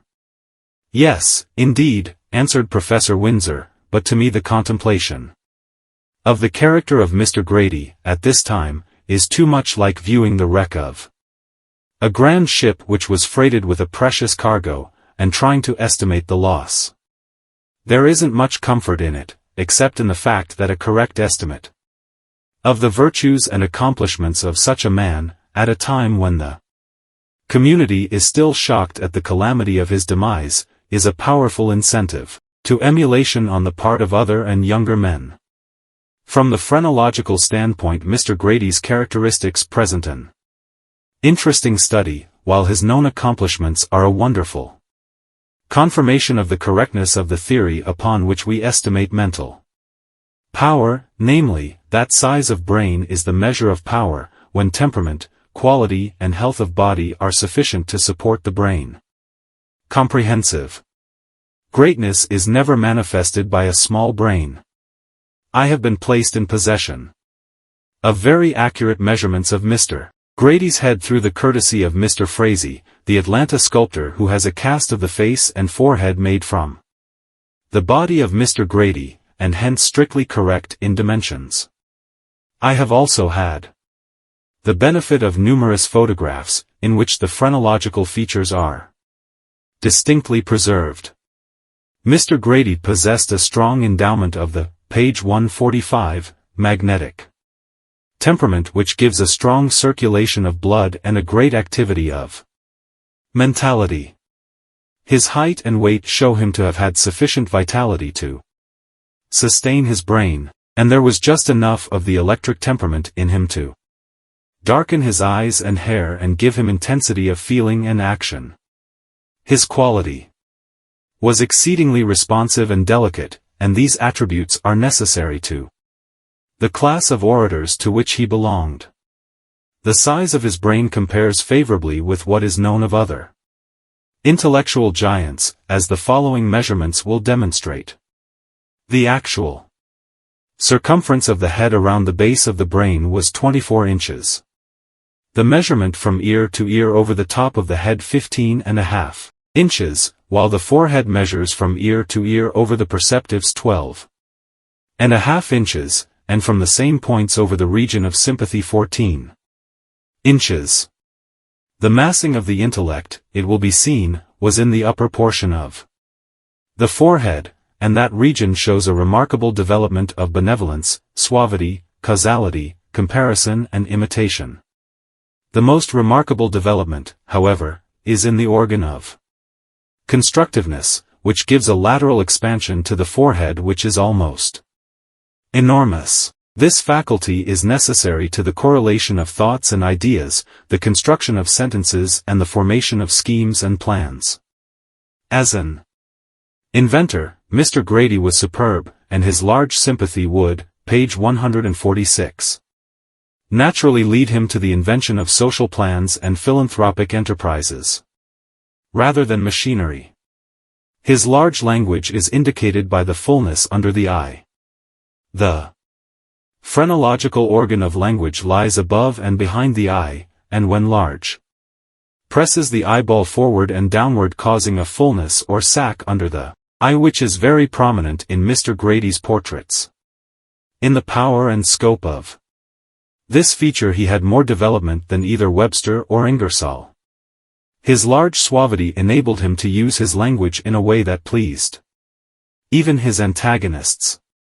Mr. Grady was emphatically combative, as shown by full development behind and between the ears, where the cast measures 6 inches in diameter, but it was the combativeness which showed itself in force and energy, rather than contention. His combativeness was harnessed to his suavity, and he could be forcible and at the same time persuasive. These qualities were reinforced by remarkable firmness, as shown by the measurement over the top of the head, where the development is a half-inch in excess of that of Daniel Webster, and a quarter-inch above that of Napoleon Bonaparte. This characteristic is also shown in the projection forward of the lower lip, caused by habitual compression in the exercise of this faculty. In this connection, it is interesting to note a comparison of Mr. Grady's head with the measurement of other noted personages. Here is a table, page 147, which I have compiled, and which you will find entertaining. Continued the phrenologist, as he unfolded a paper with the figures. From these figures, continued Professor Windsor, we may draw a melancholy conclusion of the power Mr. Grady might have exhibited had he lived to ripen into perfect development. It will be seen at once that only one of these distinguished characters had the advantage of him in size of brain at the base, and that is Daniel Webster, whose character was more remarkable for ponderous greatness than brilliancy, and Mr. Grady's head rises a half-inch higher than his in the moral region. Between the two measurements there is a comparative difference of 1.5 inches, in the heads of Webster and Grady. Page 148. That inch and a half marks the difference between the debauched sensuality of the Lion of the North and the moral graces of the Apostle of the New South. The extra inch in the basilar circumference of the head of Daniel Webster was due to an enormous development of social propensities which in his case carried him beyond a correct balance and resulted in notorious licentiousness, because there was not enough of the moral sentiments in the crown of the head to control them. Mr. Grady's head, on the other hand, was not remarkable in the development of these propensities. He had enough of amativeness to give him a proper appreciation of women and the delights of sociability, but his love manifested itself more through the intellect than the passions, and his social nature was of that diffusive character which manifests itself in the formation of popular attachment rather than exclusive friendships. There are many men, undoubtedly today, who pride themselves on being among the intimate friends of the deceased, who would be surprised to know how many others have reason to entertain the same feeling. When the social propensities are larger than Mr. Grady's, the possessor is likely to form such exclusive attachments that the energies are expended in promoting the interests of individuals rather than those of the masses. From your view of the nature of the man, Professor, what would you consider Mr. Grady's chief fault? Page 149, the lack of self-esteem. That organ is one of the smallest in the whole line of development, and was, unquestionably, his weakness, as it is, unfortunately, of too many of our best men. He did not comprehend his own importance, nor realize the value of his own personality. This defect is directly chargeable with his illness and death. Had he possessed a larger development of this organ, he would have been more cautious concerning his health and personal exposure. There is a kind of unselfish extravagance in this direction which leads to deplorable results. A more selfish nature will husband its strength and escape calamity. Had he realized his own value sufficiently, he would not have gone to Boston on that fatal trip, and overtaxed his vitality. He did not comprehend the dignity of his character on any occasion. His friends say that he was as genial and approachable as a schoolboy, and that is what I should expect to find in a head like his. We might have contented ourselves, however, with a more distant manner and a more haughty nature, for the sake of his self-preservation. There is profit in the study of human nature. We may contemplate the characters of the great to arouse emulation, of the moderately endowed to suggest improvement, and of the weak to guard against their failures. Phrenology enables us to form correct estimates in each case, to praise without flattery and to criticize without injustice. There is value in the perpetuation of the physical forms of the illustrious dead, page 150, upon storied urn and animated bust, as well as in polished granite and enduring marble.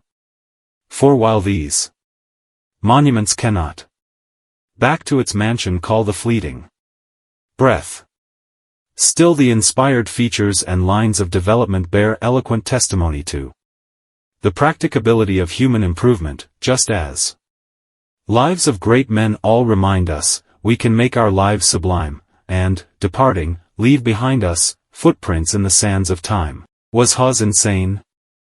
A scientist's theory of a most atrocious crime, what Professor Windsor says of Hawes' mental peculiarities, insanity which the courts will soon recognize. Professor William Windsor, LL.B., the noted specialist in phrenology and medical jurisprudence, was seen by an Age-Herald reporter at the Caldwell Hotel last night, and in answer to interrogatories, made a number of interesting statements concerning the Hawes tragedy.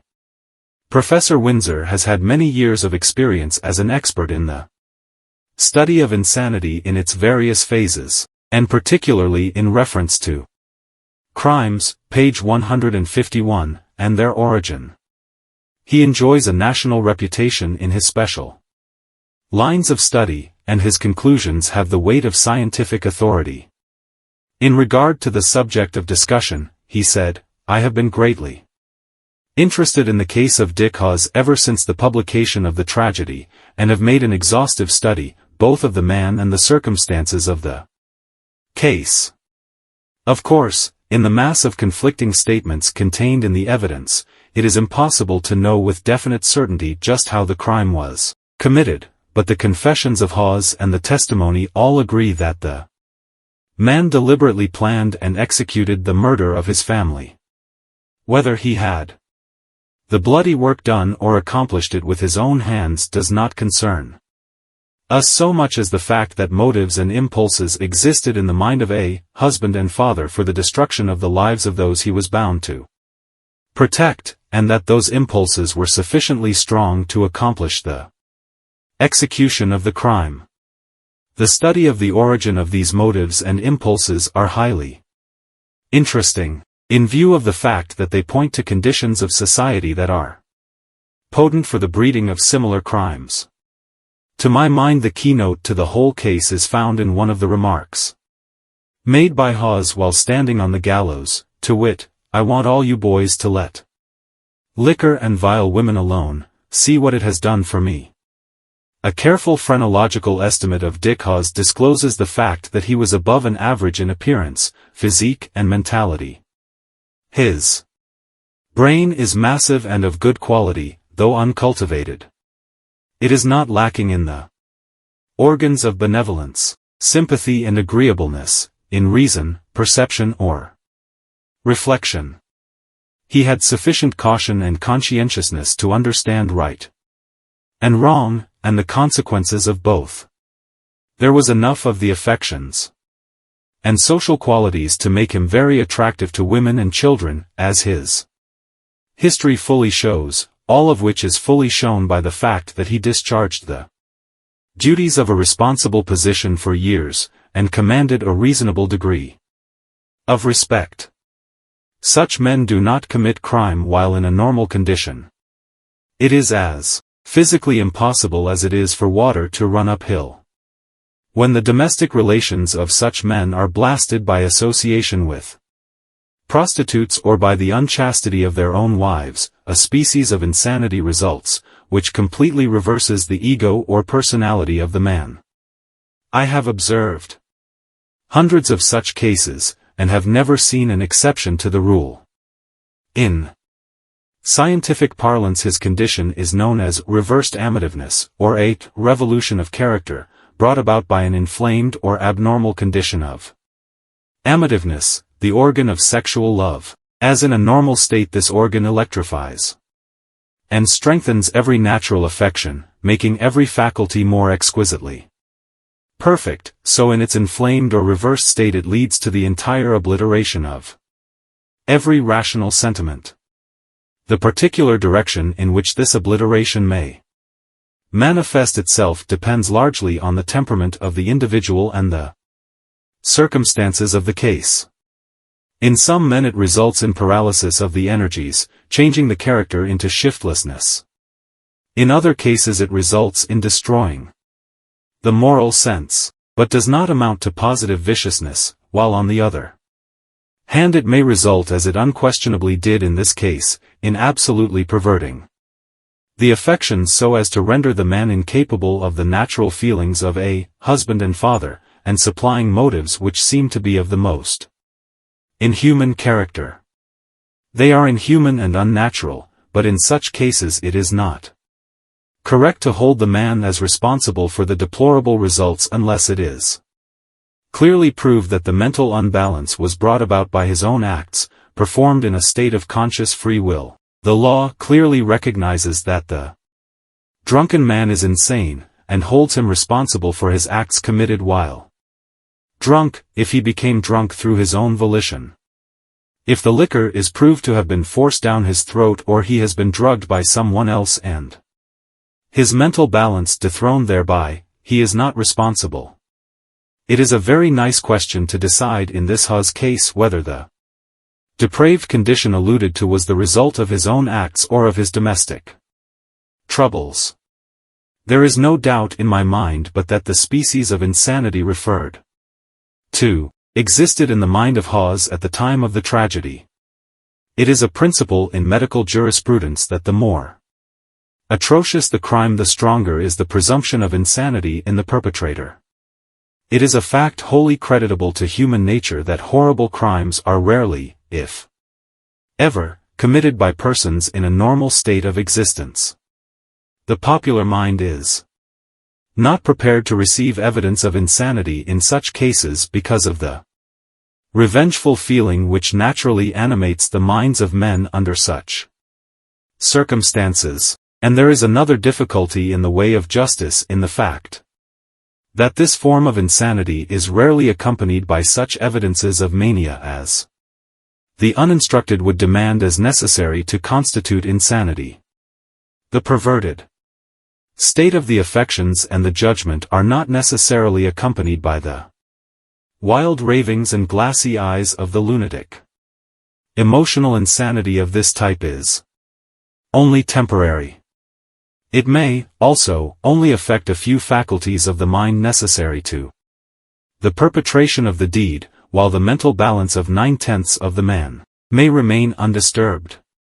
The great fact remains, in any case, that by harlotry, licentiousness and prostitution the grandest intellects are overturned and the most harrowing discords produced in society.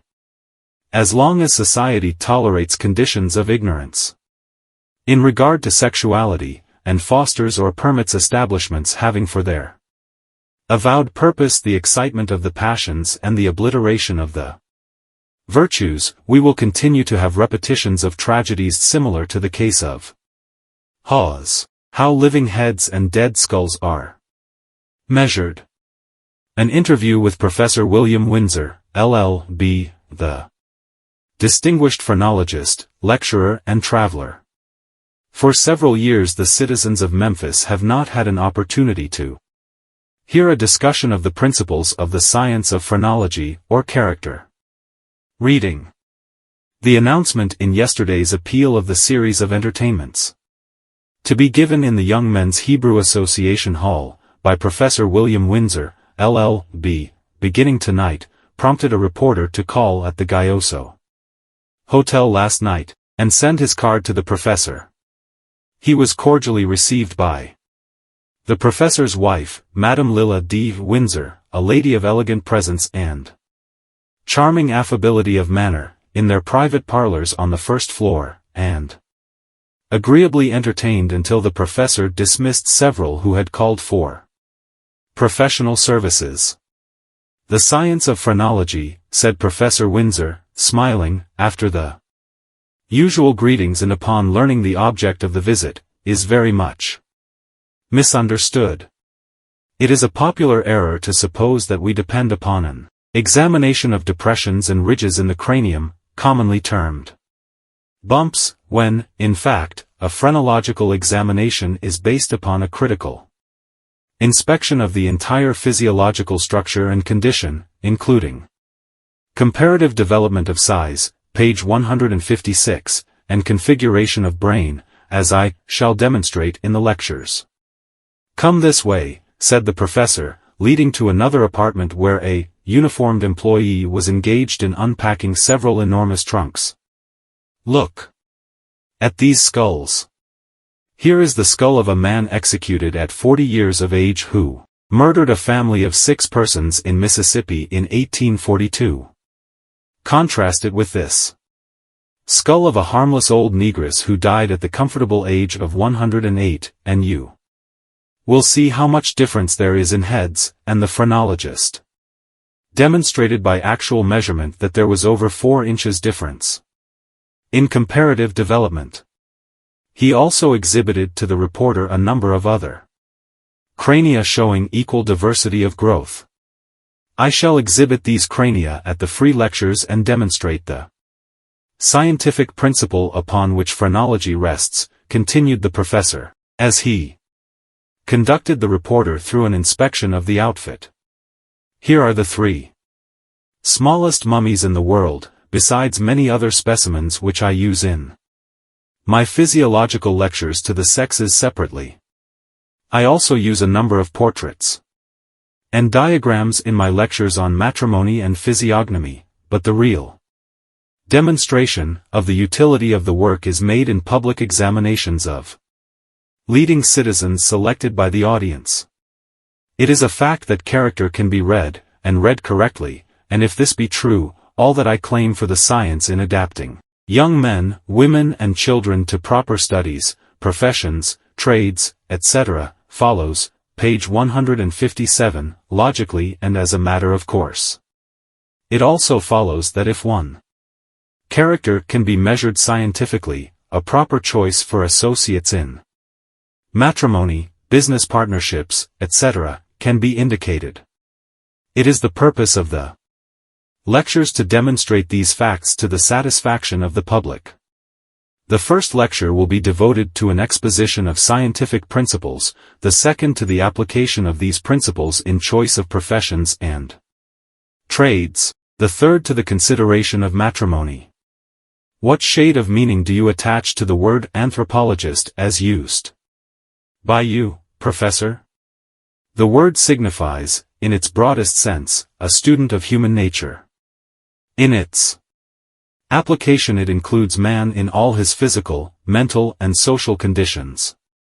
Phrenology is the science of the mind, mental philosophy. Anthropology is the science of man, human philosophy.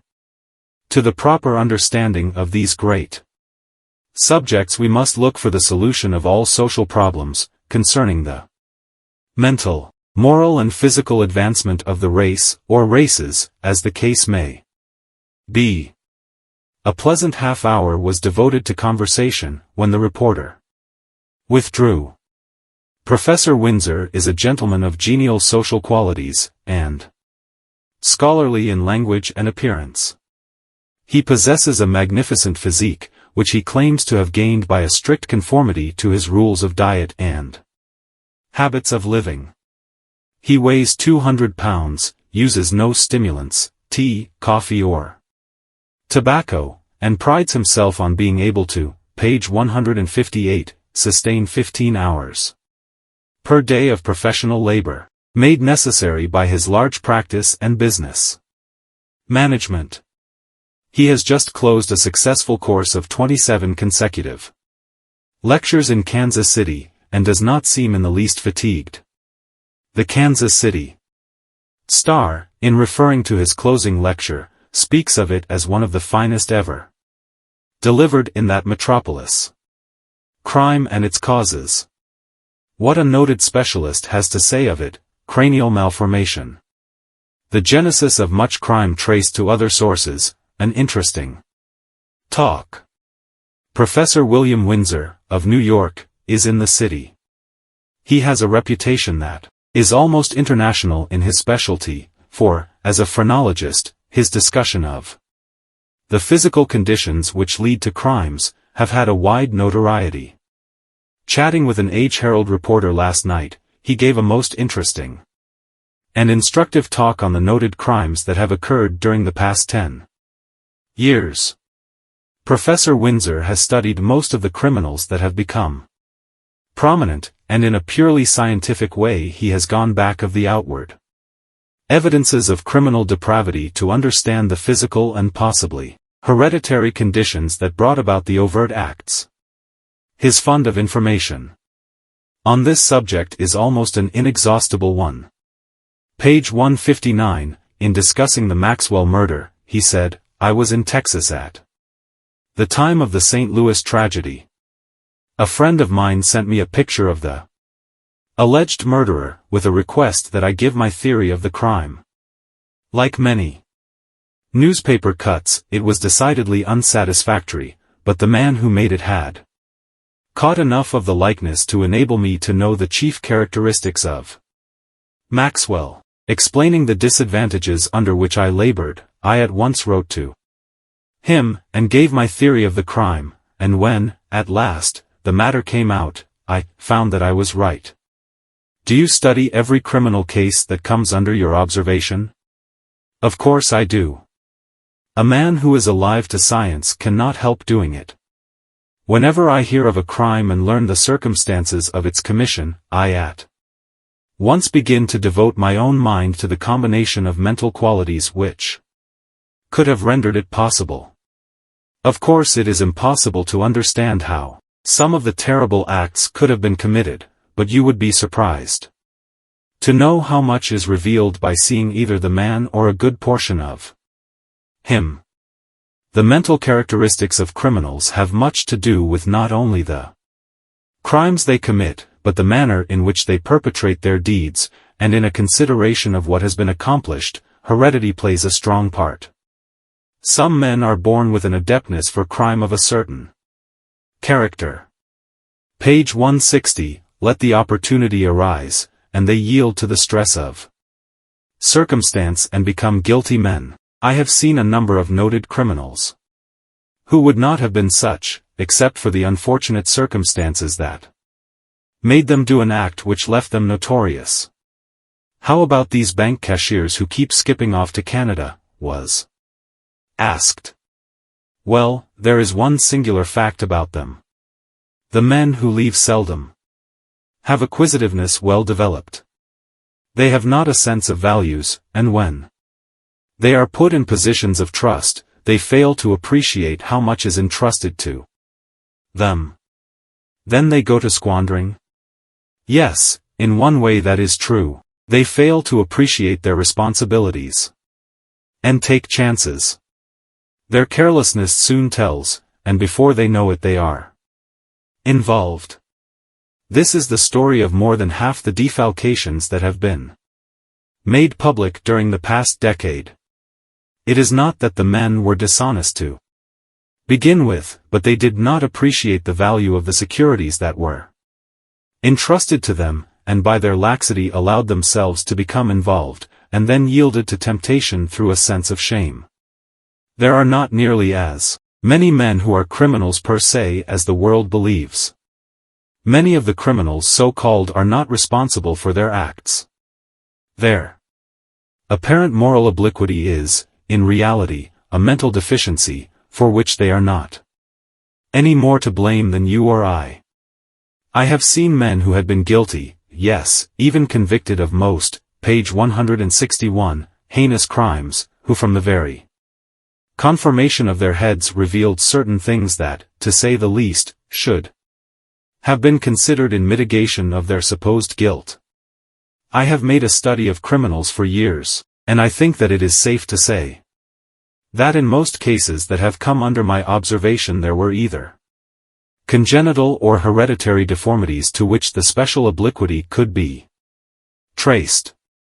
Such has been the history of crimes in all eras, and one only has to turn to the medical history of the world to see that scientific men have even given greater cognizance to these causes than can ever be brought before juries composed of men whose training has not been such as to enable them to appreciate how much these physical conditions have to do with the commission of crime.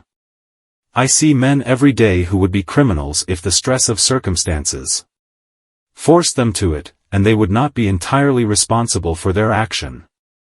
Crime has more origin in the head than the heart, and it is in the study of phrenology that we have the fact revealed, a murderer's mentality. Fritz Anschlag, a German farmer in Los Angeles County, California, in 1888 murdered Charles Hitchcock and wife, a highly respected couple living at Garden Grove in that county, to obtain possession of their farm, for which a deed had been executed to him, but not delivered, awaiting payment. He was tried, convicted, and sentenced to hang, but defeated the law by committing suicide. An interesting feature of his case was the receipt of a letter from his sister in Germany, before his trial, informing him of the fact that she, his parents and all his relatives had utterly disowned him and regarded him with no sympathy whatever. As this was done before he was proven guilty, and upon mere knowledge of the accusation, it is significant in showing that the whole family were as deficient in the social propensities as was Anschlag himself. Doomed Anschlag. A phrenologist examines the murderer's head. The brute becomes angry at his visitors, but says nothing. A report of the examination. This morning, through the kindness of jailer Henry Russell, an express reporter was allowed to enter the cell of Fritz Anschlag, the condemned murderer of Charles Hitchcock and wife, of Garden Grove, to witness an examination of Anschlag's head by Professor William Windsor, assisted by his wife. Jailer Russell swung open the iron door of the death watch cell and allowed the reporter and the professor, accompanied by his wife, to enter, and then followed himself. As the little party entered the place of confinement, Anschlag looked nervously around, and seeing, page 163, the visitors, frowned and mumbled some incoherent words in German. The reporter was asked to speak to the murderer in German and make known to him the object of the morning's visit. Anschlag at first was not willing to have his head examined, but when assured it might be for his benefit, he readily consented. Professor Windsor smoothed back Anschlag's long straight hair from his forehead and running his fingers through the murderer's hair, began to make an examination. As the professor was going through the preliminary movements, the brute trembled and turned color several times. During the examination Professor Windsor would explain as he went along, and when finished, kindly gave the reporter the following written report. Anschlag's head measures 22 inches around the base of the brain and 14 inches across the crown. His nature is peculiar in the fact that the organs of the brain which deal with property values, and the ability to make a living by ordinary transactions, are almost entirely idiotic. He shows a fair development of memory and perception, but his ability to reason upon moral questions of right and wrong, property and the rights of others, and the consequences of his own acts, is almost absolutely wanting. He is, in all respects, a moral idiot, and it is a noteworthy fact that the most atrocious crimes are committed by this class of criminal idiots. The page 164, great difficulty in his case is in getting the public or a jury to believe that a man may be capable of reasoning on one point and displaying absolutely no power to think correctly on the moral side of the question. The physical fact remains, however, that to give Anschlag correct judgment on any question involving property, ethics, or the consequences of his own acts to himself or others, his head would have to be enlarged at least an inch in the occipital region and the posterior part of the crown. Anschlag's mentality. A scientific estimate of the murderer's brain, what Professor William Windsor, LL.B., the eminent phrenologist, says of his mental caliber. He calls him an idiot, no more moral sense than a dog, the fault his ancestors. Professor William Windsor, LL.B., the phrenologist whose lectures, in Los Angeles, last January, excited such general interest, returned to the city yesterday, en route for San Diego. He visited the jail yesterday and made an examination of Fritz Anschlag, the noted murderer of the Mr. and Mrs. Hitchcock. A representative of the Tribune called on Professor Windsor at the St. Elmo and requested him to give the readers of this journal the results of his examination of the man whose atrocious crime has, page 165, absorbed the attention of the public ever since its committal. Anschlag is a moral idiot, said Professor Windsor, in answer to the first interrogatory of the scribe. He belongs to a class of beings who, from the circumstances of birth and education, are destitute of the requisite amount of sense necessary to form a correct judgment on moral questions as well as many others. It is a popular error to suppose that phrenology depends upon bumps, so called, or protuberances or hollows in the conformation of the skull. The conclusions of the phrenologist are based upon estimates of brain fiber, their quality and length from a point in the base of the brain directly between the ears, to the surface.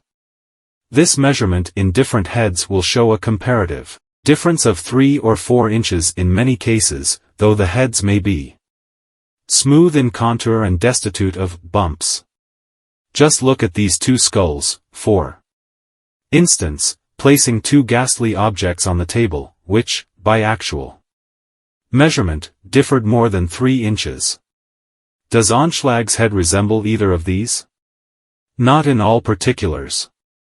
This, holding up the broader of the two, is the skull of Andrew J. McCannon, executed in Mississippi, more than 40 years ago, for the murder of the Adoc family, 2 adults and 3 children. It is a case of moral idiocy more pronounced than Anschlag's. What distinction do you make, Professor, in the case of Anschlag or this murderer, and a case of total idiocy such as we all recognize? The difference is partly in degree, and partly in the fact that a man may be idiotic in one faculty and have all or a majority of the other faculties in the mind in good working order. Cases of colorblindness furnish a familiar example. Colorblindness is not a defect of the eye, but a defect of the brain. In other words, the party is destitute of the sense of color, and it may be readily detected by a deficiency of brain just above the eye. This head of McCannon shows a good development of the base of the brain, giving fine energies and observation, but the entire upper story is taken away. Anschlag, on the other hand, shows a good development in front of the ears, sufficient memory, sympathy and observation to display more than average intelligence on some points. The organs in the back part of the crown and the occipital region generally, are almost destitute of power, and render him incapable of comprehending social relations, his duties towards others, or the consequences of his acts. He cannot form a correct judgment in regard to the rights of property, and if he wanted anything he would steal it, without giving a thought to the question of right or wrong. If he were questioned whether it were right or wrong to steal or murder, he would answer, wrong, because he has heard others say it was wrong, and he answers from memory alone. If the question could be left entirely to his own judgment, page 167, he would be as absolutely incapable of solving it as a man who is colorblind would be incapable of distinguishing shades of color. If Anschlag's head was as deficient in all points as he is in the region behind the ears, what would be the result? Inquired the reporter. It would be much the same as this, replied the phrenologist, producing a cast of the head of an adult idiot destitute of all resemblance to the head of a human being, and showing a short development of brain fiber at all points. It is a noteworthy fact that the most revolting crimes are generally committed by the insane and the morally idiotic because their condition renders them incapable of understanding the moral side of the question. A single life or a dozen lives which stand in the way of their accomplishing a purpose, are regarded by them as simply so many obstacles to be overcome, and if, as in Anschlag's case, the organs giving conscientiousness and fear of consequences are weak, they will not hesitate to destroy life to carry out a design. Do you consider Anschlag insane within the meaning of the law as to responsibility for crime? He is idiotic in the particulars mentioned, and is incapable of exercising moral responsibility in any case. He is likely to commit homicide upon any occasion which may seem to him to be expedient. I would not hold him responsible more than I would hold a horse, dog, or any other animal incapable of correct reason. Page 168, where, then, would you fix the responsibility for the murder of the victims? Upon Anschlag's parents and ancestors generally, and upon the condition of society which permits marriages and sexual conditions in parents which can not bring about other than deplorable results. Anschlag's condition is the result of ignorant violation of natural law on the part of his ancestors, dating back 4 generations. Much could have been done for him by a proper education. That it was not done is merely another unfortunate link in a melancholy chain of calamities. Phrenology in politics. Some important facts in physiology which politicians do not take into account, the lessons of the recent election considered. From a phrenological standpoint, characteristics of some leading men. There are some facts which play an important part in politics, said Professor William Windsor, the phrenologist, to a news representative last night after the professor had dismissed his audience in Hill's Business College Hall after an interesting lecture on physiognomy, which politicians, as a rule, do not consider. Of course, any man of intelligence who plays long at the game of politics comes to possess a certain kind of shrewdness in judging human nature, but very few, page 169, of them are able to recognize and define the subtle constitutional influences which predetermine the success or failure of the aspirant for political honors. Such influences, however, exist, and other things being equal, or approximately so, it is entirely possible to select, out of a number of candidates, the ones who will succeed by sheer force of physical attributes. There are men who are by nature qualified to lead in great enterprises, and they owe their success in attracting the support of their followers not so much to the development of intellect and shrewdness as to the strong attachment arising from a large development of the brain back of the ears in those regions which give courage and social fraternity. After many years' careful study of the subject, I am positive in the opinion that a strong preponderance of the electric temperament is of the greatest importance in the constitutional qualifications of a man who assumes the task of a political race in anything of higher moment than a county election. The magnetic temperament seems to be particularly unfortunate in political contests. What are the distinguishing characteristics of these temperaments? The electric is the brunette, the magnetic is the blonde. Of the former, General Harrison is a fine example, so were his ancestors, who have played a conspicuous part in history. The electric temperament is dark and swarthy in complexion, angular in configuration, tenacious and strong in texture, and possesses a well-rounded back head, giving large, page 170, organs of social fraternity, courage, caution and self-reliance. In General Harrison, these traits are somewhat softened by a superabundant vitality, but the traits are all there. John A. Logan was a magnificent type of this temperament. Abraham Lincoln personified it in all its angularity and simplicity. Governor Ross, of this state, is strongly marked with it, while, to come nearer home, your own Barney Gibbs is as good an example of the vital phase of it as Lincoln was of the motive. Nearly all the presidents of the United States were strongly endowed with this temperament, except Rutherford B. Hayes, who, on the contrary, was a fine example of the magnetic. You will remember that he was a sort of accidental president, anyhow, and that he was the result of a compromise in his own party, in a convention in which several electric temperament candidates had produced a deadlock. You will also remember that his administration was characterized by no act of national importance and that at its close he was relegated to an obscurity such as has never befallen any other ex-president. How about the national legislature? 3/4 of the members of Congress and a greater proportion of the Senate are brunettes. The same rule holds good in state legislatures as far as I have observed. The temperament which stands second best in political preferment is the magnetic mental. Sam J. Tilden, Levi P. Morton and Thomas A. Hendricks represent this type.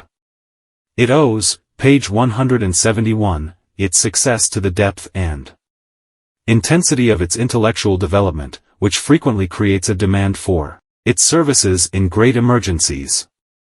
It is characterized by brilliancy, integrity and the ability to accumulate a barrel of money, which is also useful in political emergencies. If the blonde is a failure in politics, wherein does he find his proper sphere of usefulness? The Blonde is an organization of wonderful versatility and commands influence and wins applause in vocations calling for spirit and vigor displayed at short and frequent intervals, rather than for continued tension on the nerves and muscles. He is warm, enthusiastic, generous, impulsive, and deficient in the selfish propensities and in ambition. He loves display and would like to have power, but is inadequate to the continued effort and the endurance necessary to obtain it. He wields a more potent influence in the pulpit, on the rostrum or in journalism. George W. Peck, T. DeWitt Talmage and R. B. Hayes represent three different types of this temperament, all possessing these attributes. What about Cleveland and Blaine?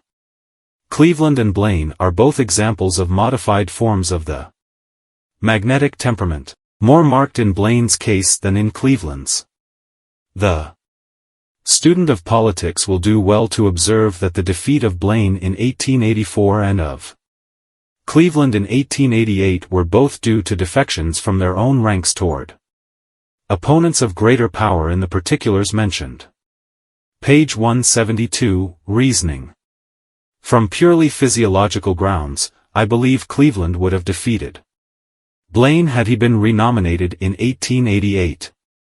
The study of human nature from any standpoint is interesting, doubly so when viewed in the light of great events which try men's souls, in fact, whether they be presidential elections, the clash of armies or the great discoveries of scientific students.